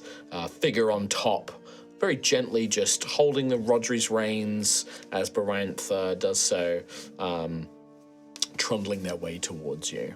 Hell yeah. The buddy cop duo made it. But they're both there, yeah? Visibly? You don't see Percival. Just see Baranth. Right. Where's Percy? There they are, look! Hello! Wagon! Rodri! They made it! Baranth sort of nods his head. Lady Verithera, that's our wagon. Baranth, and she sort of like, you just lifts it into the air and hovers towards them. You will rush over as Baranth sort of brings Rodri to a stop and he steps down. And as you make your approach, Ophelia, Percival's not like sat at the front. He's not walking alongside the wagon. And your heart catches for a moment. Percy? Until you hear the back door of the wagon open and he... in his chainmail, holding his. I think. You gave him the whip. whip, yeah. He's like holding the whip, but holding it so like stiffly and vigilantly. Oh, my wonderful Percy! I missed you so much. I've been so long for so long. Give him a big hug. Daisy will connect the three of you with Percival. I have encountered no life form. He had like a kind of sort of accent, Latino kind. Yeah. I did not encounter any dangers. Thank the Grey Father. Oh, you're safe. You're back. The plant creature did not seem to appreciate my company, so I remained in the back. Making him more Russian now. His accent moves around a lot. Are you well? Are you? I am You sufficient. look well. I am still Percival. Are your bones are there? Yes, I have not lost any bones. Oh, good. Oh, Like offers the whip back. oh, thank you. Oh, I'm so happy. It's been a trying couple of days, Percy, and my hair is a mess, and my makeup's a mess, and I need a bath. I smell so bad.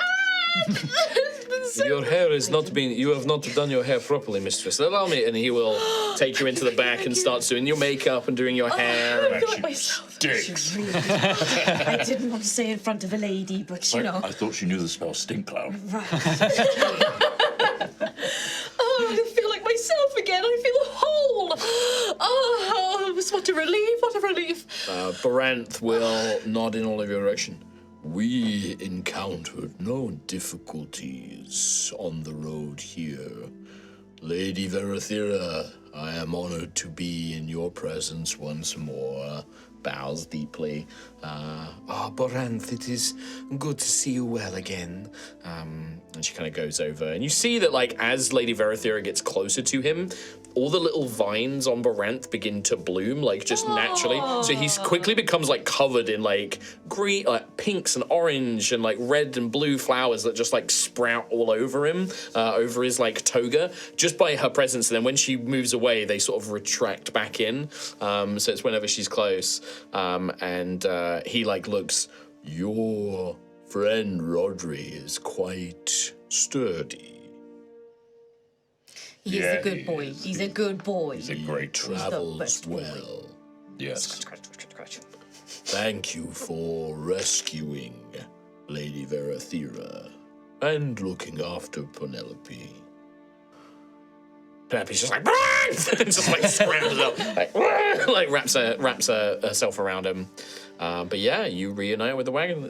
That I did make journey rolls for, and they succeeded, and no events occurred. It was the easiest travel ever. It was just like literally nothing happened. The difference between Mark rolling versus us rolling. I was like, he says. and that was with Baranth having penalties because he was doing all of the checks basically, and it was just like 18, 17, 15, 16, like, oh fine. We're I was the like, worst, yep. yeah. I rolled on the events. I was like, no, it literally no event happens. I was like, great.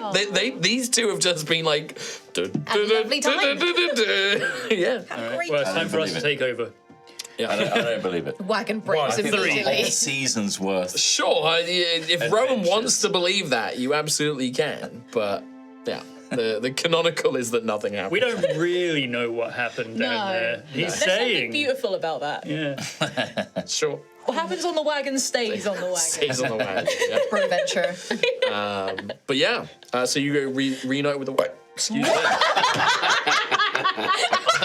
That was a really sharp one. Oh my god.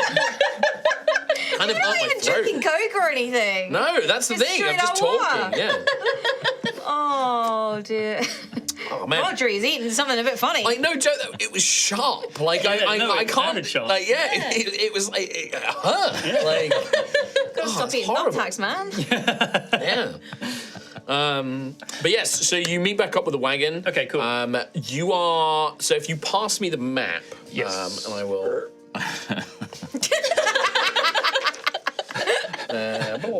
Sorry about the 2 extra centimeters you had to reach well, there. Good. So- You fucking should be. I got one got a here. pen, Don't yeah, borrow- a pencil. borrow one of Kay's. So yes. Finish it. So you are approximately going to be. You're going to have to travel through. So the question I have for you is, what are you going to do? Are you basically going to try and get onto the road as quickly as possible, and then follow the road back to Ashen Rest, or are you going to go as the crow flies, like diagonal across the So land? it's a day and a half across on road travel, isn't it? Across difficult terrain. So if it's yeah. open field, you're fine. So right now, you are approximately a minimum, I would say, of 3, 4, 5, 6, 7, 8, 9. You're about 10 days away from Ashen God Rest damn. Yikers. as a minimum amount of travel. Well, I think in order to make travel safer, it makes sense to go on the road, right? Yeah. Yeah, I feel like we're probably all a bit frayed and a bit So you'd sort of travel north, Yeah. it's northwest, like for like 3 days through the hills, and then you'd go north up to the road, and then you would follow the broken road all the way to Ashen's Rest. The broken road is a fairly well-traveled road. It's a trade road between Gildai and Caldra, so it is, probably going to have it'll be well patrolled. So that's probably the easiest thing for you guys to do. Sounds like a plan. Yeah, up not too far from Rust End. Yeah, not too far at all. We are currently here. Yeah, I think that makes sense to go that way. And Baranth, Penelope, and Verathera. What were their plans again? They're heading back to Ashen's Rest, right? So I think that now that you've reunited with Baranth and Penelope with the wagon, Lady Verathera will say, I'm so glad to be reunited with both of them. But I do not think it's... I there is more work for me to do here. You have removed the crown steel from the water. That will aid, but I need to purify. There are rituals that can be done to help purify the water. I don't, in the same way that I was able to remove some of Sir Eldrax's corruption, but I cannot do that again, not without vast amounts of diamond dust. But there are rituals that I can perform over the days, the weeks, months, to slowly begin purifying the water. That will then in turn help purify the land, the animals, but it must be gentle and gradual. The animals will suffer if we take away the crown steel too quickly.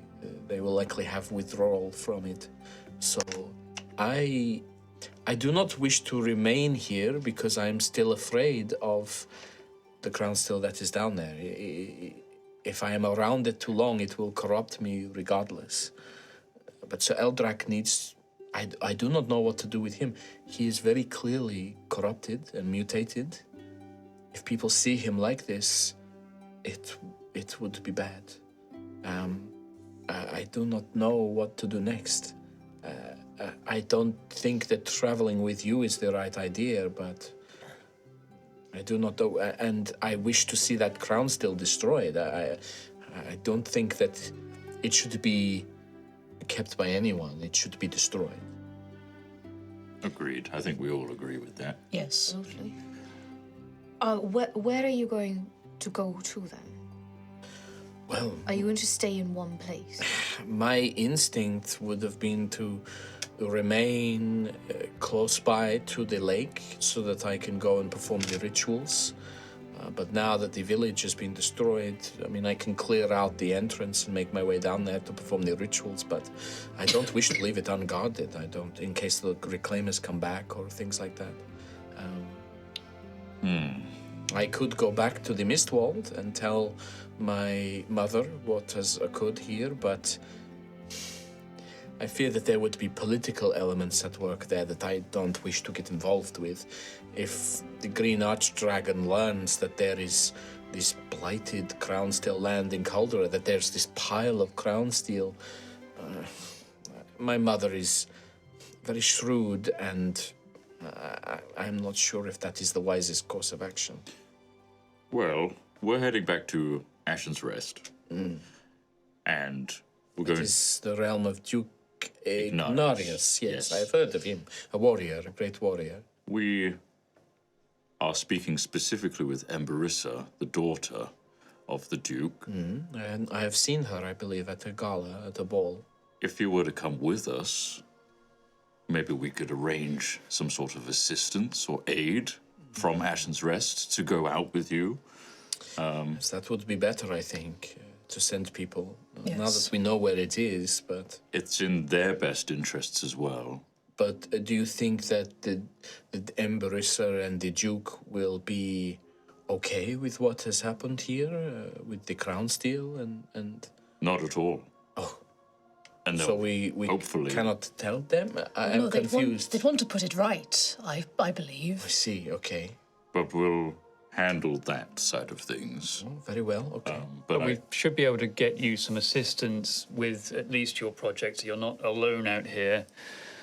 Oh, that, yeah, I mean, yes, I mean, I forgive me, but Caldera is not known for those who are in tune with the natural world, and that is what is needed here to cleanse the water.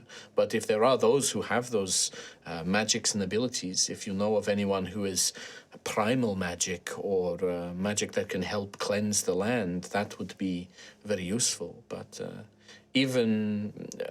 but perhaps guards could be useful to make sure that it is safe until the crown still can be destroyed, until the water can be cleansed. But that would be a big ask. It may take me months to clean the land of the corruption.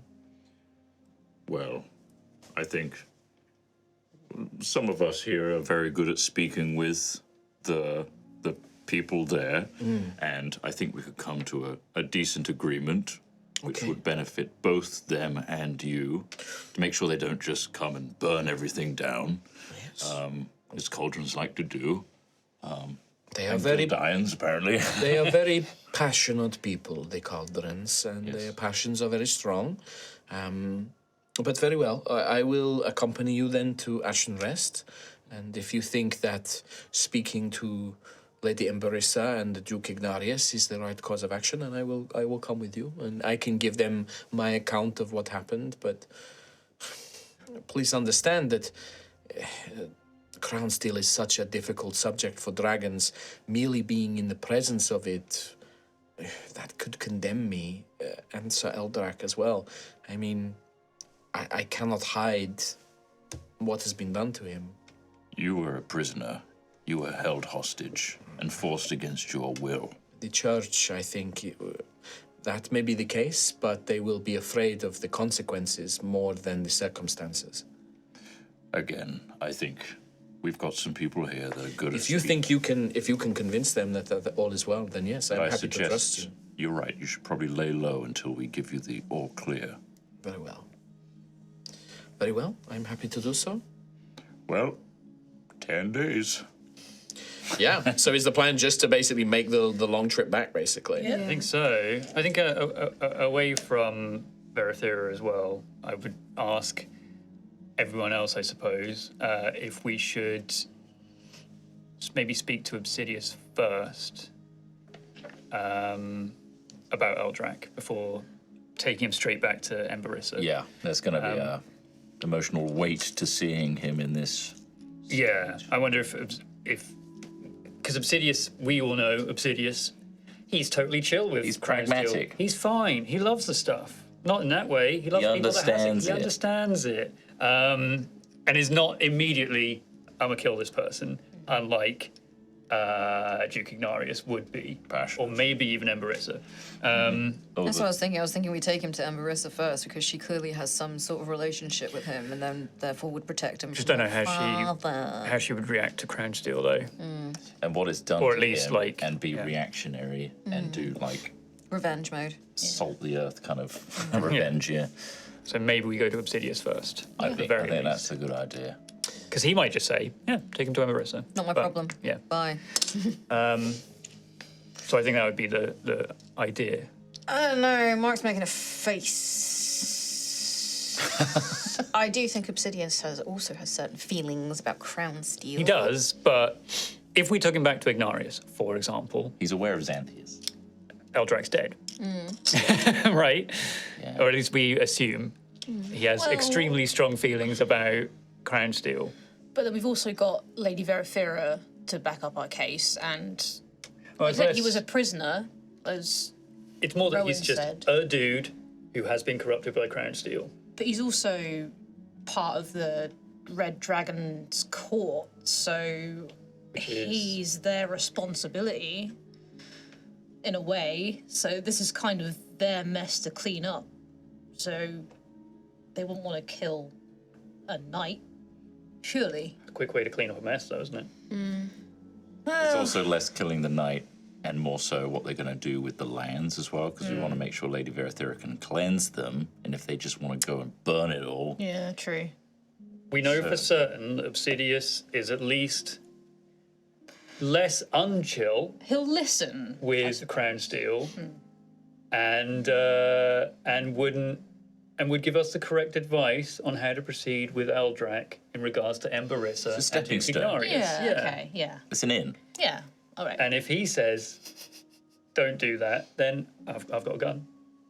He does have a gun. He's got a gun. We just give him you, and while he's busy with you, we go and get someone else. Yeah. But also, he has been. That's a fucking good point. I didn't even He's been think about tracking his you, tracking. yeah. Oh, fuck's sake. And you just you've fucking been off the blew up chain. church. I've changed my mind. Yeah, you've been off the I fucking changed my chain, mind. laddo. He's gonna Whatever. be pissed at you. He's already on his way. Yeah, he's coming. Maybe we don't go to Obsidian. He's gonna meet you at the gates and be like, Don't "What did I regret that fucking decision. tell you?" God, he's going to be so not angry, just disappointed. No, that's me. You're getting he's that gonna be confused. pissed. He's gonna be gonna pissed. choke you out, kind Yeah. of sexy style again. Yeah. He's going to slam me against a wall. He's gonna punish you. I go Emberissa. Eggman on You think Emberissa, just straight up Emberissa? I don't know Think the about that. power of love. It's gonna drive her to revenge. Power of love is a curious thing. It makes one man weep, it makes another man sing. There you go. Yeah. So it That- could make the woman. It's too passionate, I think.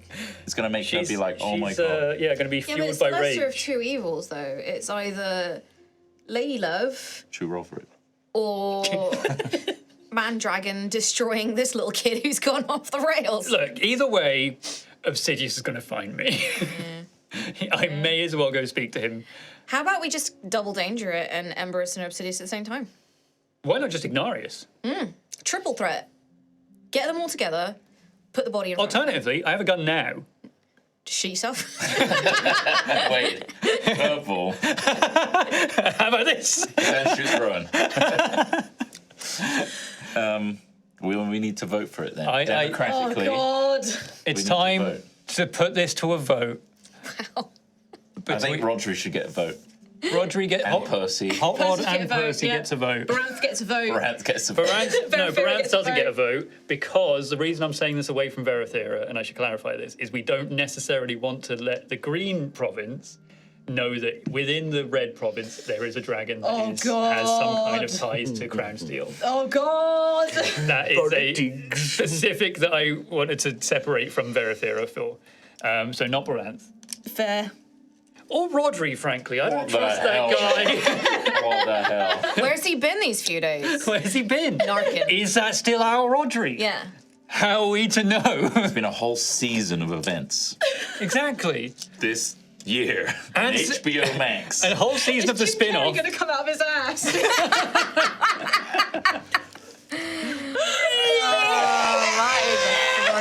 That movie is probably older than some of our audience. Oh, my God. And that's the second one. Yeah.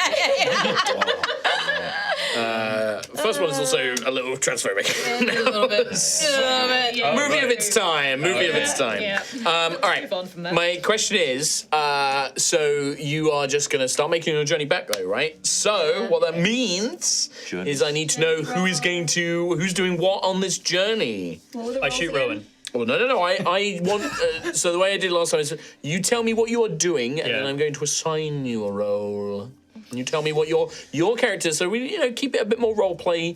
What would your character in this circumstance, with the circumstances you have, what are your characters doing on this journey? Looking after Rodri. Looking after missed him. Rodri. All right. It's going to be one day where Rowan isn't scouting ahead. Okay. And I'll get to that after we've made our rolls. Okay. One day. Are we doing all 10 days now? Or? No. Oh, okay. Okay. First leg, yes, Rowan will First, be yeah. Okay. So you're like the Focused on one the like task navigating and guiding. using the geography to figure out where. Well, you were the one who knew how to get here, so you're definitely the best. I'm not taking this route back. But No, but follow the road. when you used your sense, you got an idea of like the rivers and stuff like that. It doesn't mean I give you advantage on the first roll you make to navigate. So how much of this journey are we actually doing here? Is it just one it will task to the depend next? on how good the guide is 'Cause when you make a roll. This is now, if we're heading north out of this area, I know this area specifically I don't know much about, but we are heading towards Rust End, right? So I imagine that's more terrain I recognize a little bit more. Maybe not Maybe. super far, but like if I saw Rust End in the distance, I'd know, okay, the road is absolutely this way or whatever. Feels a bit redundant to say, Well, when you Going the get right to way. when you get to the road, you don't have to worry about navigating it. That way. Right, You yeah, just yeah. follow the road. You know where you're going. Right now, the difficulty is you are out in the middle of nowhere in the hills.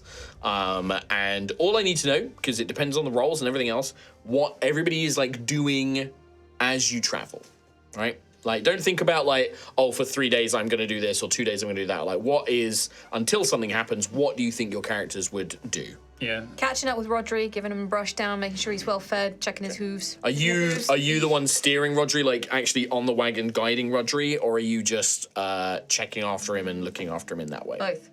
Okay. Both. I'm doing all 3 days! Yeah. I think Ophelia would be sort of inspecting like some of the plant life and like looking out at the animal life, seeing if we've passed sort of the Crown Steely threshold. Okay. So like then she'll know like that it's safe to hunt, go get meat for the party and stuff. Yes, Okay. I like that. party. I like that. That's fine. All right. Yeah, good. I think I'd walk occasionally outside of the wagon, kind of trying to keep an eye on threats if we head into like deeper forests or whatever. Great. To try and, I know my perception is in the turlet, but yeah. The NPCs, by the way, so Lady Verithera is basically keeping Sir Aldrak asleep. So anytime he looks like he's going to stir, she puts him back into a slumber. She's going to also be like just medically attending to Sir Eldrak. I'm assuming that he would be loaded up into the back of the wagon. It means that you're not going to be able to like sleep or use the wagon because Sir Eldrak is a pretty big dude and he's basically recuperating in there. Maybe a couple of you can go in there to like sleep at night and stuff like Lady that. Verithera, she's large as well, right? Well, she's a dragon. She'll just and she'll make this clear that she can just sleep out in the woods. Like she will literally go and find like a bunch of trees, go dragon form, and sleep there. And she's very happy to do that. He's not going to wake up overnight and try and kill him. He should not know. His body is exhausted. I am magically keeping him asleep because I can sense that his mind is still greatly troubled and the corruption still has a grip upon him. I think for our safety it is best that, and his safety as well, I am keeping him asleep. But no, he should not awaken. Every few hours I give him a touch of my magic and he falls asleep. But yes, I will be fine in the evening, but I'm afraid I will not be able to help with navigation too much. I need to attend to Eldrak. That's fine. But Boranth and Penelope can provide assistance to those who need it. Great. So two of you can have advantage. You can get help from whatever your tasks are. So maybe like if you want to have Penelope, for example, can help you with Rodri, or for example, Baranth could like help you like check the wildlife. Whatever you choose, who's helping who and who's doing what. You will already have advantage for this role, Rowan. Cool. So in that case, what I would like is Rowan will be making a survival check with advantage. Ophelia will be making an Arcana or Nature check. Okay. And you may have advantage if you use one of the two NPCs to aid you. Animal handling for Gruff. And then Perception for Xanthias. I know what I'm doing. I will have Daisy stealth, and she will scout and see if like she can alert you of any upcoming danger. Who wants NPC help? Probably you. I was going to say Baranth could help Rowan, but you've already got like. He's already got advantage. What's that for? And I'm happy for you to gain it because when he used his sense, he got an idea of the layout of like this landscape. Okay. I had visions. Yes. All right. Yeah, I guess I could. Baranth is like he's an archer, right? Yep. I guess he's very good for perceptions. I wouldn't mind his assistance with go that, for I it. suppose. Yeah. It's just advantage. Okay. so. Yeah. Okay. I'll have Penelope help me then if Free's already. Yeah, good.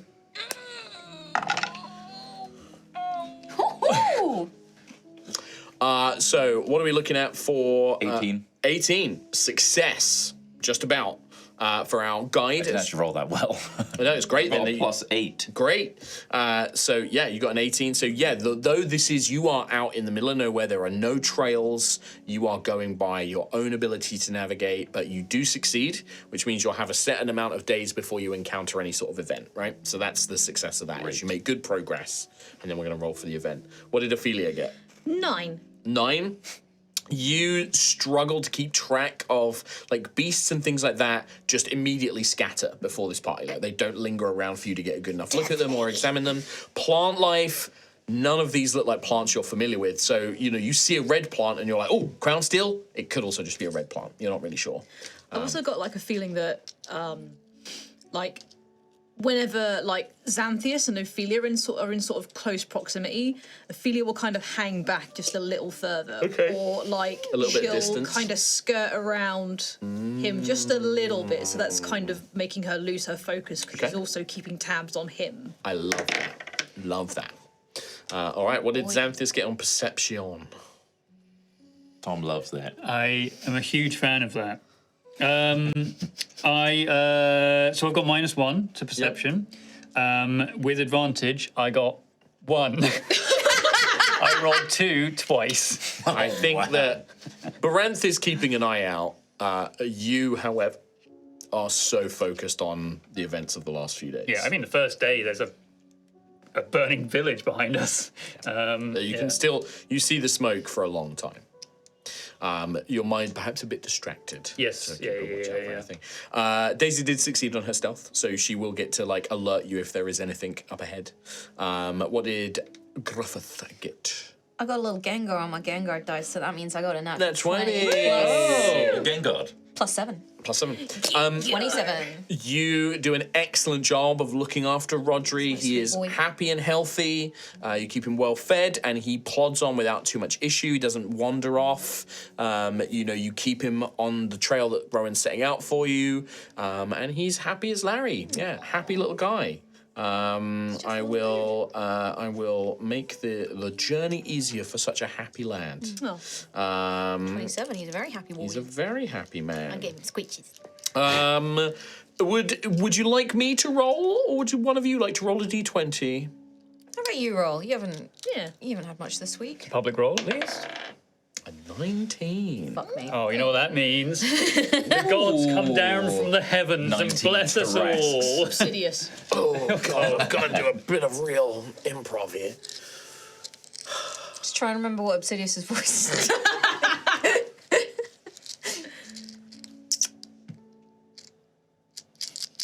Want us to talk amongst ourselves for a bit? Yes. So, what's the vote? We democratically decide. Obsidious. I vote Obsidious. We take. Daisy votes Obsidious. I think it's pointless because I think we'll get to the gate and he's just there Sure. and he's just going to fly What's your down. plan for Well, worst case? okay, there's a sub-vote. So Sub-vote. far, Obsidious is winning, but we'll table that for now. Sub-vote. Do we take Eldrac into the city? That's a tricky Yeah, we one. should that's leave a good outside. Yeah. Okay. And bring them Outside. Yeah. to investigate. Okay, so we stop short of the city. We Not bring too him. far. I bring him to the tavern, and then Tavern? You'd have to go into the city to do Oh that. yeah, but Which it's not too far into the city, to be fair, but it is past. if we put a sheet checkpoints over and him, you know. Yeah, we could. He's just goods. And They then, might sense Crownsteel though, right? If it's like that strong. We could hole him up in the Ashen Citadel. That's pretty But that's far like, from- yeah, it's like a week away. I think we just stop short of the city.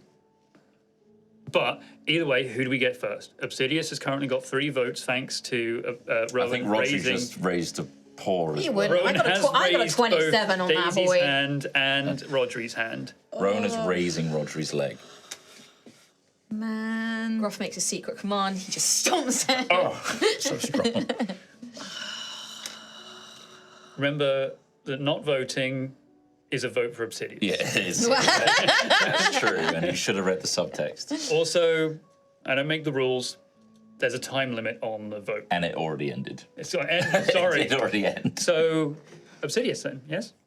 Great. I kind of think Ignarius might be a good shout. Okay. Oh, she wants to go She's for the been hot drinking issue. wine again. Interest of honesty and like being like, you know, dude, you're like, you know, you're the big head honcho. You're the big cheese. You're the big cheese. We're like really cool, super honest, wouldn't keep secrets from you kind of guys. We're the heroes of Ashen's Rest. Yeah, exactly. There This is a guy- huge secret there's a- amongst this pie. Well, And he's consumed stay a on lot the of Crownsteel. Zanzay, but like Eldrac, like it'd be like, here's your guy. We found It's him. not his guy, though. And It's- Barissa well, was the yes, one that it's, sent us on but this it is one of his quest. knights. But it's one of his It's one of his knights. knights, and like, I don't know. I just think Ignarius is a sure way for getting you dissected under a microscope. Exactly. You want me dissected by a microscope? You're the one voting for it. No, wait, no, I mean Obsidius. How? Why? How? Because Why? he's already pissed off with you and you've gone and guzzled a bunch I of don't have to crown be there when steel. Ignarius, when I'm getting the names mixed up Obsidius. too. When Obsidius shows up, I don't have to be there. He'll find me anyway. Either way, Obsidious knew that you were going off and doing this. Yeah. Knowing that Crownsteel was present. and I've come back. Okay, so you're saying Obsidius but without you there? Obsidious, he's going to find me anyway. So Obsidius, and I'm there. No, he's gonna. Either way, he's going to find me. He's gonna. If he's going to kill me, then I'm already dead. Are you happy with your discussion? No. Come to a No! So far, me and Rowan affirm Obsidious. Rowan lifted Daisy and Rodri's hand. Rodri stomped his foot Rodri down. did stomp back down. Yeah. But All right. And I turns out- sense shenanigans on that vote. I sense, yeah. We have a bond. That's corruption. We have a Gengar 27. Oh, so it's just a bond. popularity contest, Yeah. is that it? Yeah. I'm definitely Do I see voting you giving him Obsidian. scritches? No. I'm not going to finish that sentence. I'm going to say I tickled you his go. balls. You shouldn't do that. Why is Rodri voting for Emberissa all of a sudden? And staying away from Xanthias. There's no way. Okay, there's no way we take him to.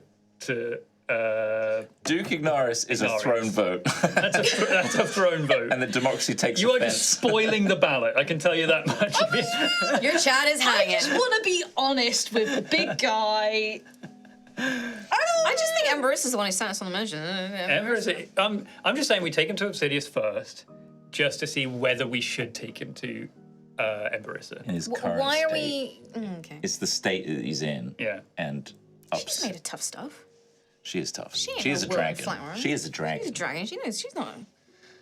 She knows what life's I like. vote for Duke Ignaris. Well, now I'm voting for Obsidius. Shit, man. Okay. We're not going to vote.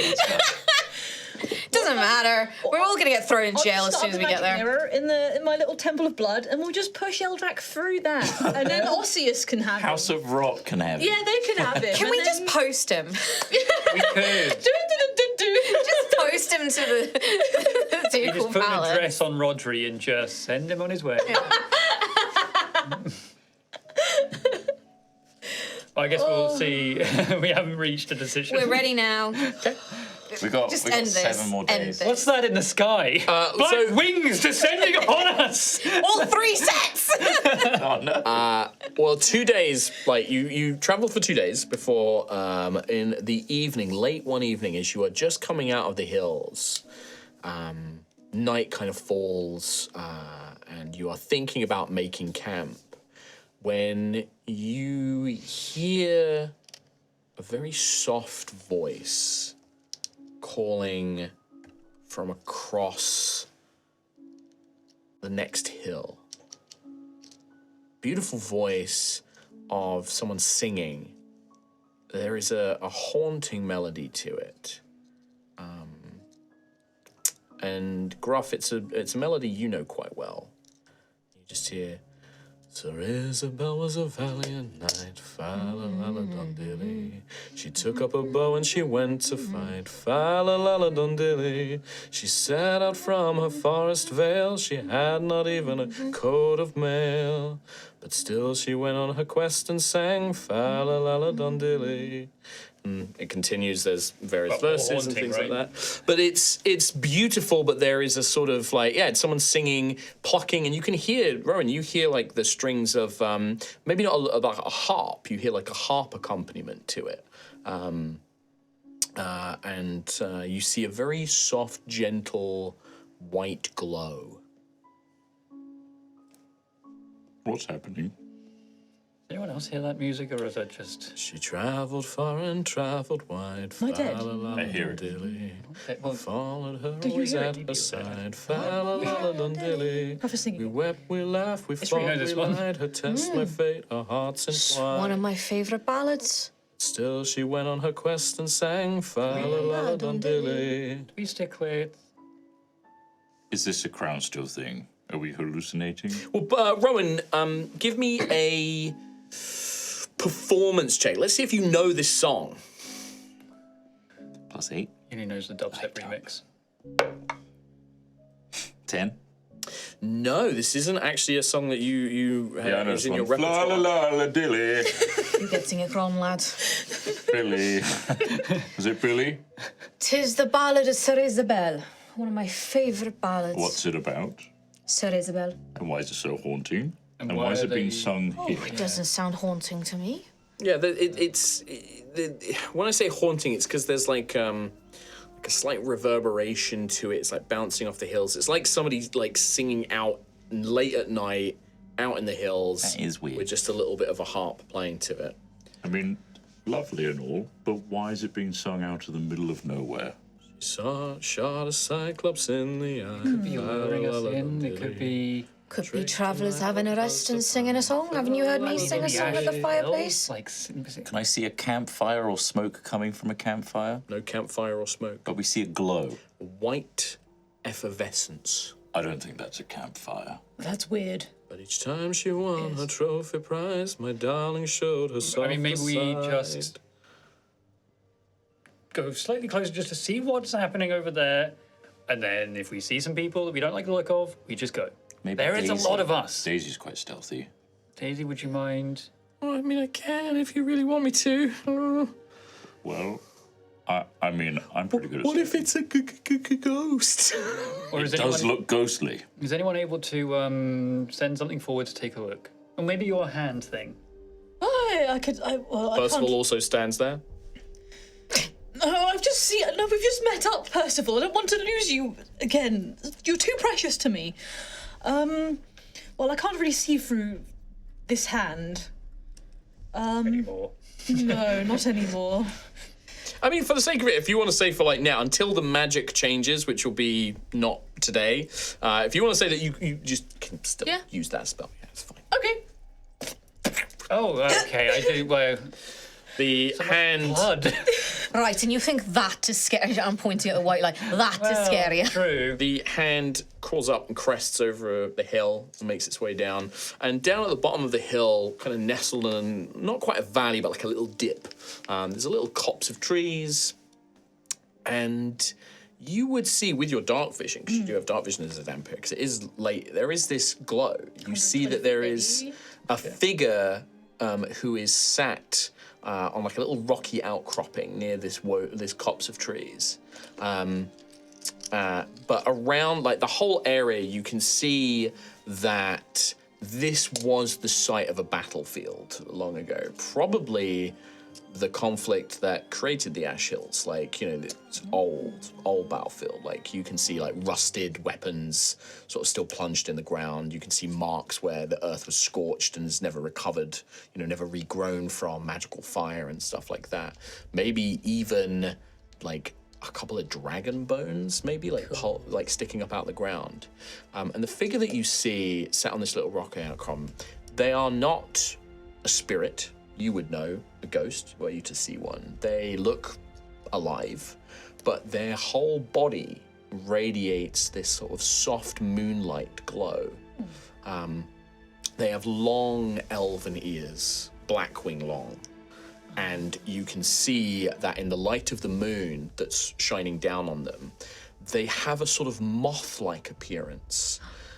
They have these large eyes, sort of soft downing that's like falls around their shoulders like hair. Male, you think, you know, you don't see the sort of hint of a bosom or anything like that. They're quite broad shoulders, and they're playing this beautiful lute. Sorry, not lute, harp, which is very ornate elven design. It looks like the kind of stuff Blackwing had in their tower. Very similar in the sort of like flowing nature of it all, made from a beautiful silver, like a moonlight silver. And they're wearing a sort of troubadour's outfit, like a bard or a performance. They have this wonderful shirt, like a silvery gossamer shirt, almost see-through. You can actually see the sort of muscled body underneath it. They have a sash draped over one side, like a leather backpack that's down on the rock beside them, a pair of leather trousers, big tall proper traveler's boots, and they've got it up and they're just Do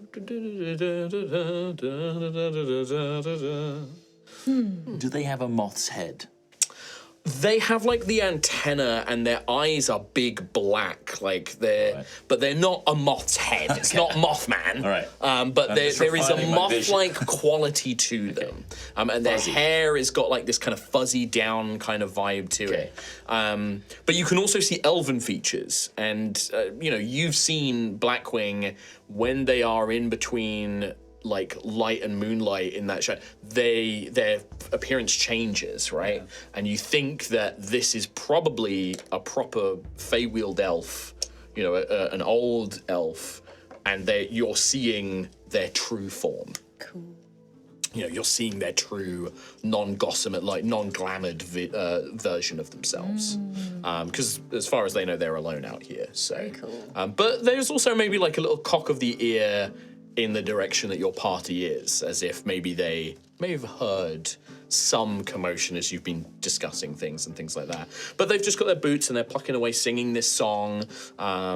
They stop singing this particular song. They finish that particular song, and then they start singing this one in a sort of deeper, bassier sort of tone and language that is still about a night, but you don't quite pick up on all the words to it and things like that. It might be a regional dialect, like Ilmerin as like a general language, like common, but this is maybe like something that somebody from another province there, you know, like when somebody's speaking like a heavy dialected sort of language, you know, ancient Ilmerin, basically. Yeah, Ophelia will send the hand back. What do you think? What is it? They're like Blackwing. They're like Blackwing, but Oh, they look like a moth almost. Like they have the antenna, but the long ears. It's an elf. just one. Just one elf. A glowy, resplendent, Okay. mothy elf. Extremely magically powerful. Yes. I I also I don't. don't know this one. I don't know this one. Do Wonderwall.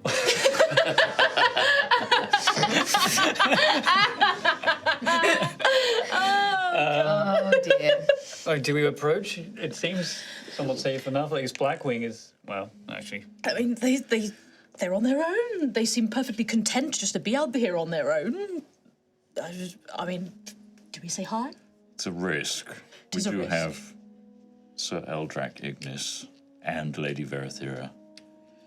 You do not need to worry about me. I can hide myself and Cedric if need Do you know be. much about Fey creatures? I know about the elves, yes, the refugees. They first came to Mistworld, after all. I was not born yet. They came 300 years ago, 400 years ago, something like that. But my older sisters met them. They were part of the first talks with them to negotiate them becoming part of the Empire under the Dragon Empress. Sad people, very tragic what happened to them, and Can't go I feel back. very sorry. Yes, and the stories and the songs, you know, that they told and they shared with my sisters and the early people of Mistworld, they were beautiful. The way they spoke of their homeland, of this Feywield, the place, it sounds magical, and there's a home for them in Mistworld. They said that it was the most like where they had come from. Beautiful people. All right. Well, if we want to stop here, we're going to be stopping anyway soon. Yeah, like you could push on and like camp somewhere else, but the place where this musician is a perfect camping spot because you have the hills to protect you from the wind, the woods like give you a little bit of cover to your back and a little bit of shelter if you wanted a fire to like hide the presence of a fire and things like that. But you will have to approach this person like if you want to use that space. Maybe you could learn some new songs? No offense. I love your songs, but You know. Oh, there's a lot of songs about rocks. Well, I was thinking of a saga, but let's not get into it. Oh, okay. I've got so much more to say about rocks. I wouldn't mind thanking them for such a beautiful edition of one of my favourite ballads. Okay. Sure. Sure. You make your way over there, the kind of creaking of the wagon wheels, and as soon as you sort of get within range, this person is clearly knew that you were coming. But they don't seem alarmed. They sort of put the harp on their hip, they're facing in your direction, and they sort of, oh there, I mean you no harm, as long as you mean me none.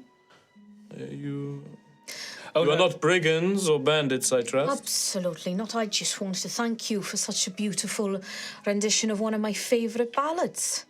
Ah, you are a fan of the Ballad of Sir Isabel? Absolutely. It is also one of mine, a song I have learned since coming to these lands. Her tale is an inspiring one, a little sad, but also full of love. Beautiful thing. I collect stories like that, you see. Ah, well, it's hearing such a ballad that inspired me to start my own journey. Oh, well, there is no greater reward for a composer of a sonnet or a song to hear such words. I'm glad for it, and I'm glad you enjoyed my performance. What is your name, traveller? My name is Griffith of Tremoro. Griffith of Tremoro. Well, a pleasure to meet you. And he will stand up and he gives a very dramatic bow. And you see that as he bows and returns, that sort of moth-esque like appearance is now gone. And he's activated the glamour of the elven people, basically. And what you see is a very sort of traditionally handsome chap. You know, if I said to you, imagine like a Prince Charming type, with this sort of like white hair, short, cropped on like the back and sides, but sort of falling over one side, beautiful like eyes, like shining, very strong chin. Just cut to me. Cut to Tom. Just imagine. To Tom.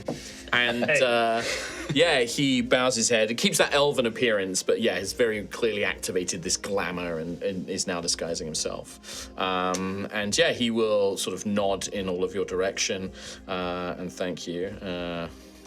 Forgot to look up a name for him. Well, we've just been on a very long journey, and we were looking for a place to stop, actually, and we heard your songs. Well, you will find no better one than here, I think. The land around here, although the battlefield is something of a sad reminder of the conflicts of your land as well. But please, you're more than welcome to come and share the spot with me. I'd be welcome for a warm fire and maybe a little something to eat and drink if you would share it. I'm glad to give you a song in exchange. I think we have more than enough rations, right? Oh, yes. We've got lots on the wagon now. Yeah. We'll Unless you're a happily thief, in share. which case we have nothing. We've got some fresh meats that we stored along with rations.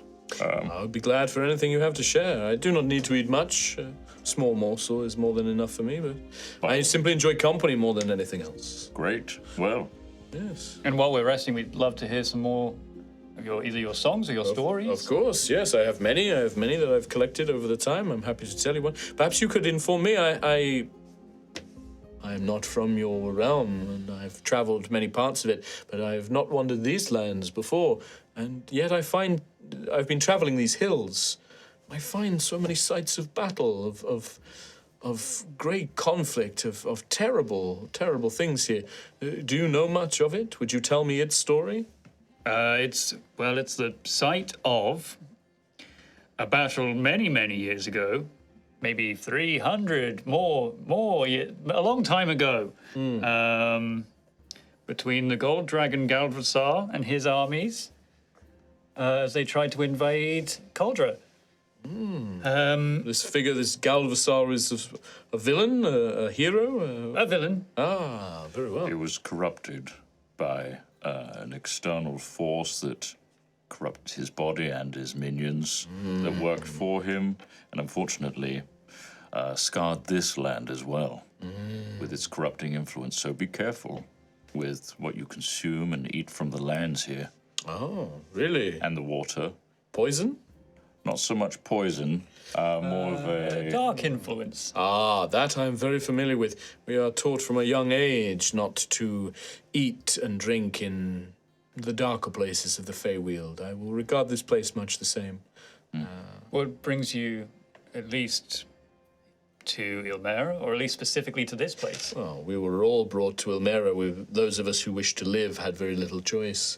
But I have spent my years, my centuries now wandering. I search for stories, I search for tales, for songs. Very little else brings me much joy now.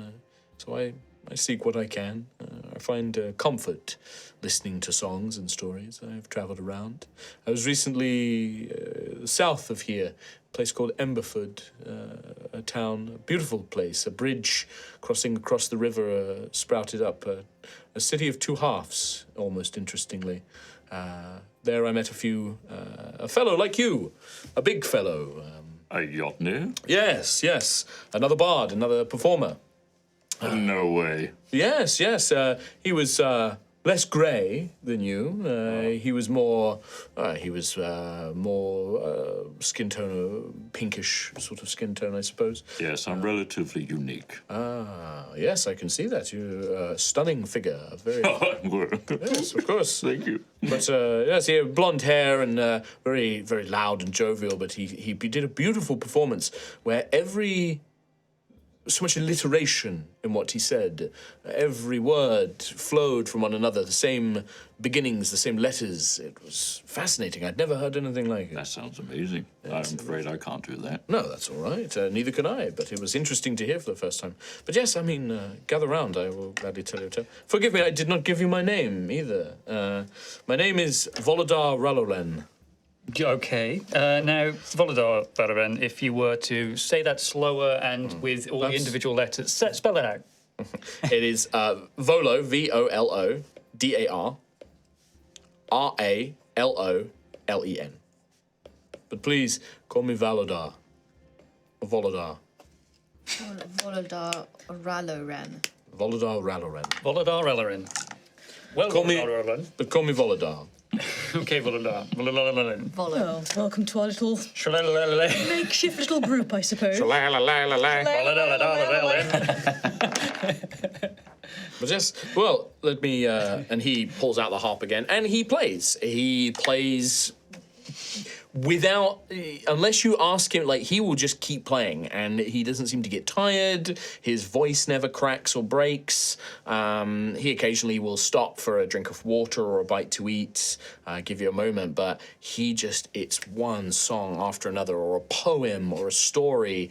And when he tells stories, it's not just words. He uses the harp and conjures illusions, creating moving images of the story that he's telling, changes the landscape around you to match the setting of that particular story. And some of these stories you recognize, they are familiar ones. The Ballad of Sir Isabel, about a knight who, a knight of Mistwald, in fact, who goes out on her quest, but keeps, every time she does a great deed, she ends up giving the prize away or helping the person rather than, like, taking the glory for herself. And the whole time her squire that's going with her, who is absolutely in love with her as well, recants this tale to the dragon, the archdragon noble, who eventually then makes her a knight and things like that.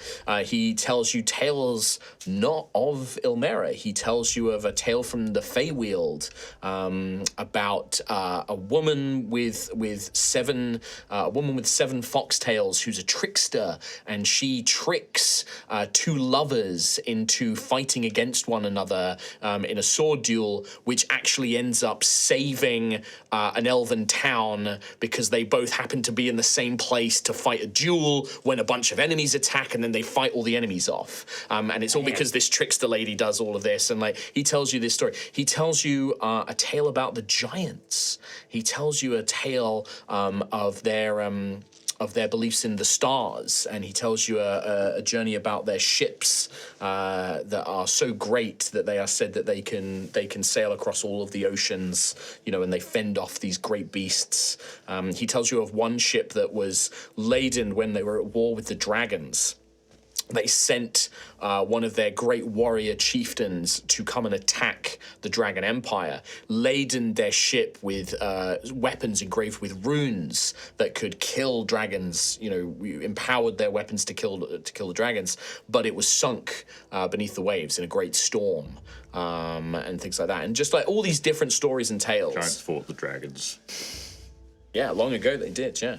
Okay. And just, yeah, Cool. it tells you. But listening to all of these stories, even those of you who are perhaps, wanting to stay alert, wanting to be on watch, you just find your eyes grow so heavy, and it's so peaceful and relaxing. Yeah. And the words of Aladar just seem to, like, waft over you like a blanket. And you all eventually find yourselves falling asleep. When you awake the next day, no trouble, no issues with guards or anything like that, you find yourselves invigorated, and you all begin to until basically you take until your next adventure or whatever it is, you'll have 10 temporary hit points. Okay. As the memories of those songs, there is no sign of Volodar when you awaken. Oh. Just vanished completely. Lady Verathera when if any of you ask, like, if she fell asleep, she says, like, no. She's like, no, I did not fall asleep. I spoke with the elf for some time, and then he left. What did you talk about? He continued to tell me. He continued to tell me great stories. We spoke a little of his journey here. You know, I was not born yet but he's been alive for a very long time. I asked him advice. He's told me stories, but he said that he would rather slip away when the sun began to rise. I had not the heart of time. Offended by us falling asleep to his tones. I think, Rowan, that was very much his intention. He seemed a kindly sort, although a little odd. He said that the Maiden of the Moon had said to bless you with a good night's sleep. Well, that's very nice of both of them. Yes. Okay. But yeah, that was the chance encounter. Very event. cool. You reach out of the most sort of dangerous of this terrain over the next couple of days. I'm not going to have you make another travel roll because by this point you're getting super close to the road. Okay. 5 days, about halfway through your journey to Ashen Rest. Okay. No, it would be 7 days after you leave to head towards Ashen Rest. So you're about 3 days away from Ashen Rest. Mm-hmm. Traveling along the broken road, you see something flying towards you from Ashen Rest. 2 draconic figures. 2. Oh, two. Both of them. Okay, Both two. of them. All right. I vote Dookie Norris. Fucking scupper. Flying towards you. One sleek, graceful, powerful, but like a dancer in the air. Silken cloths, glittering golden jewelry. You see Lady Emberissa flying towards you. And next to her, dark shapes, a dark shadow blotting out the cloudy sky. Streaks of red mixed with black. A few ornate pieces of jewelry.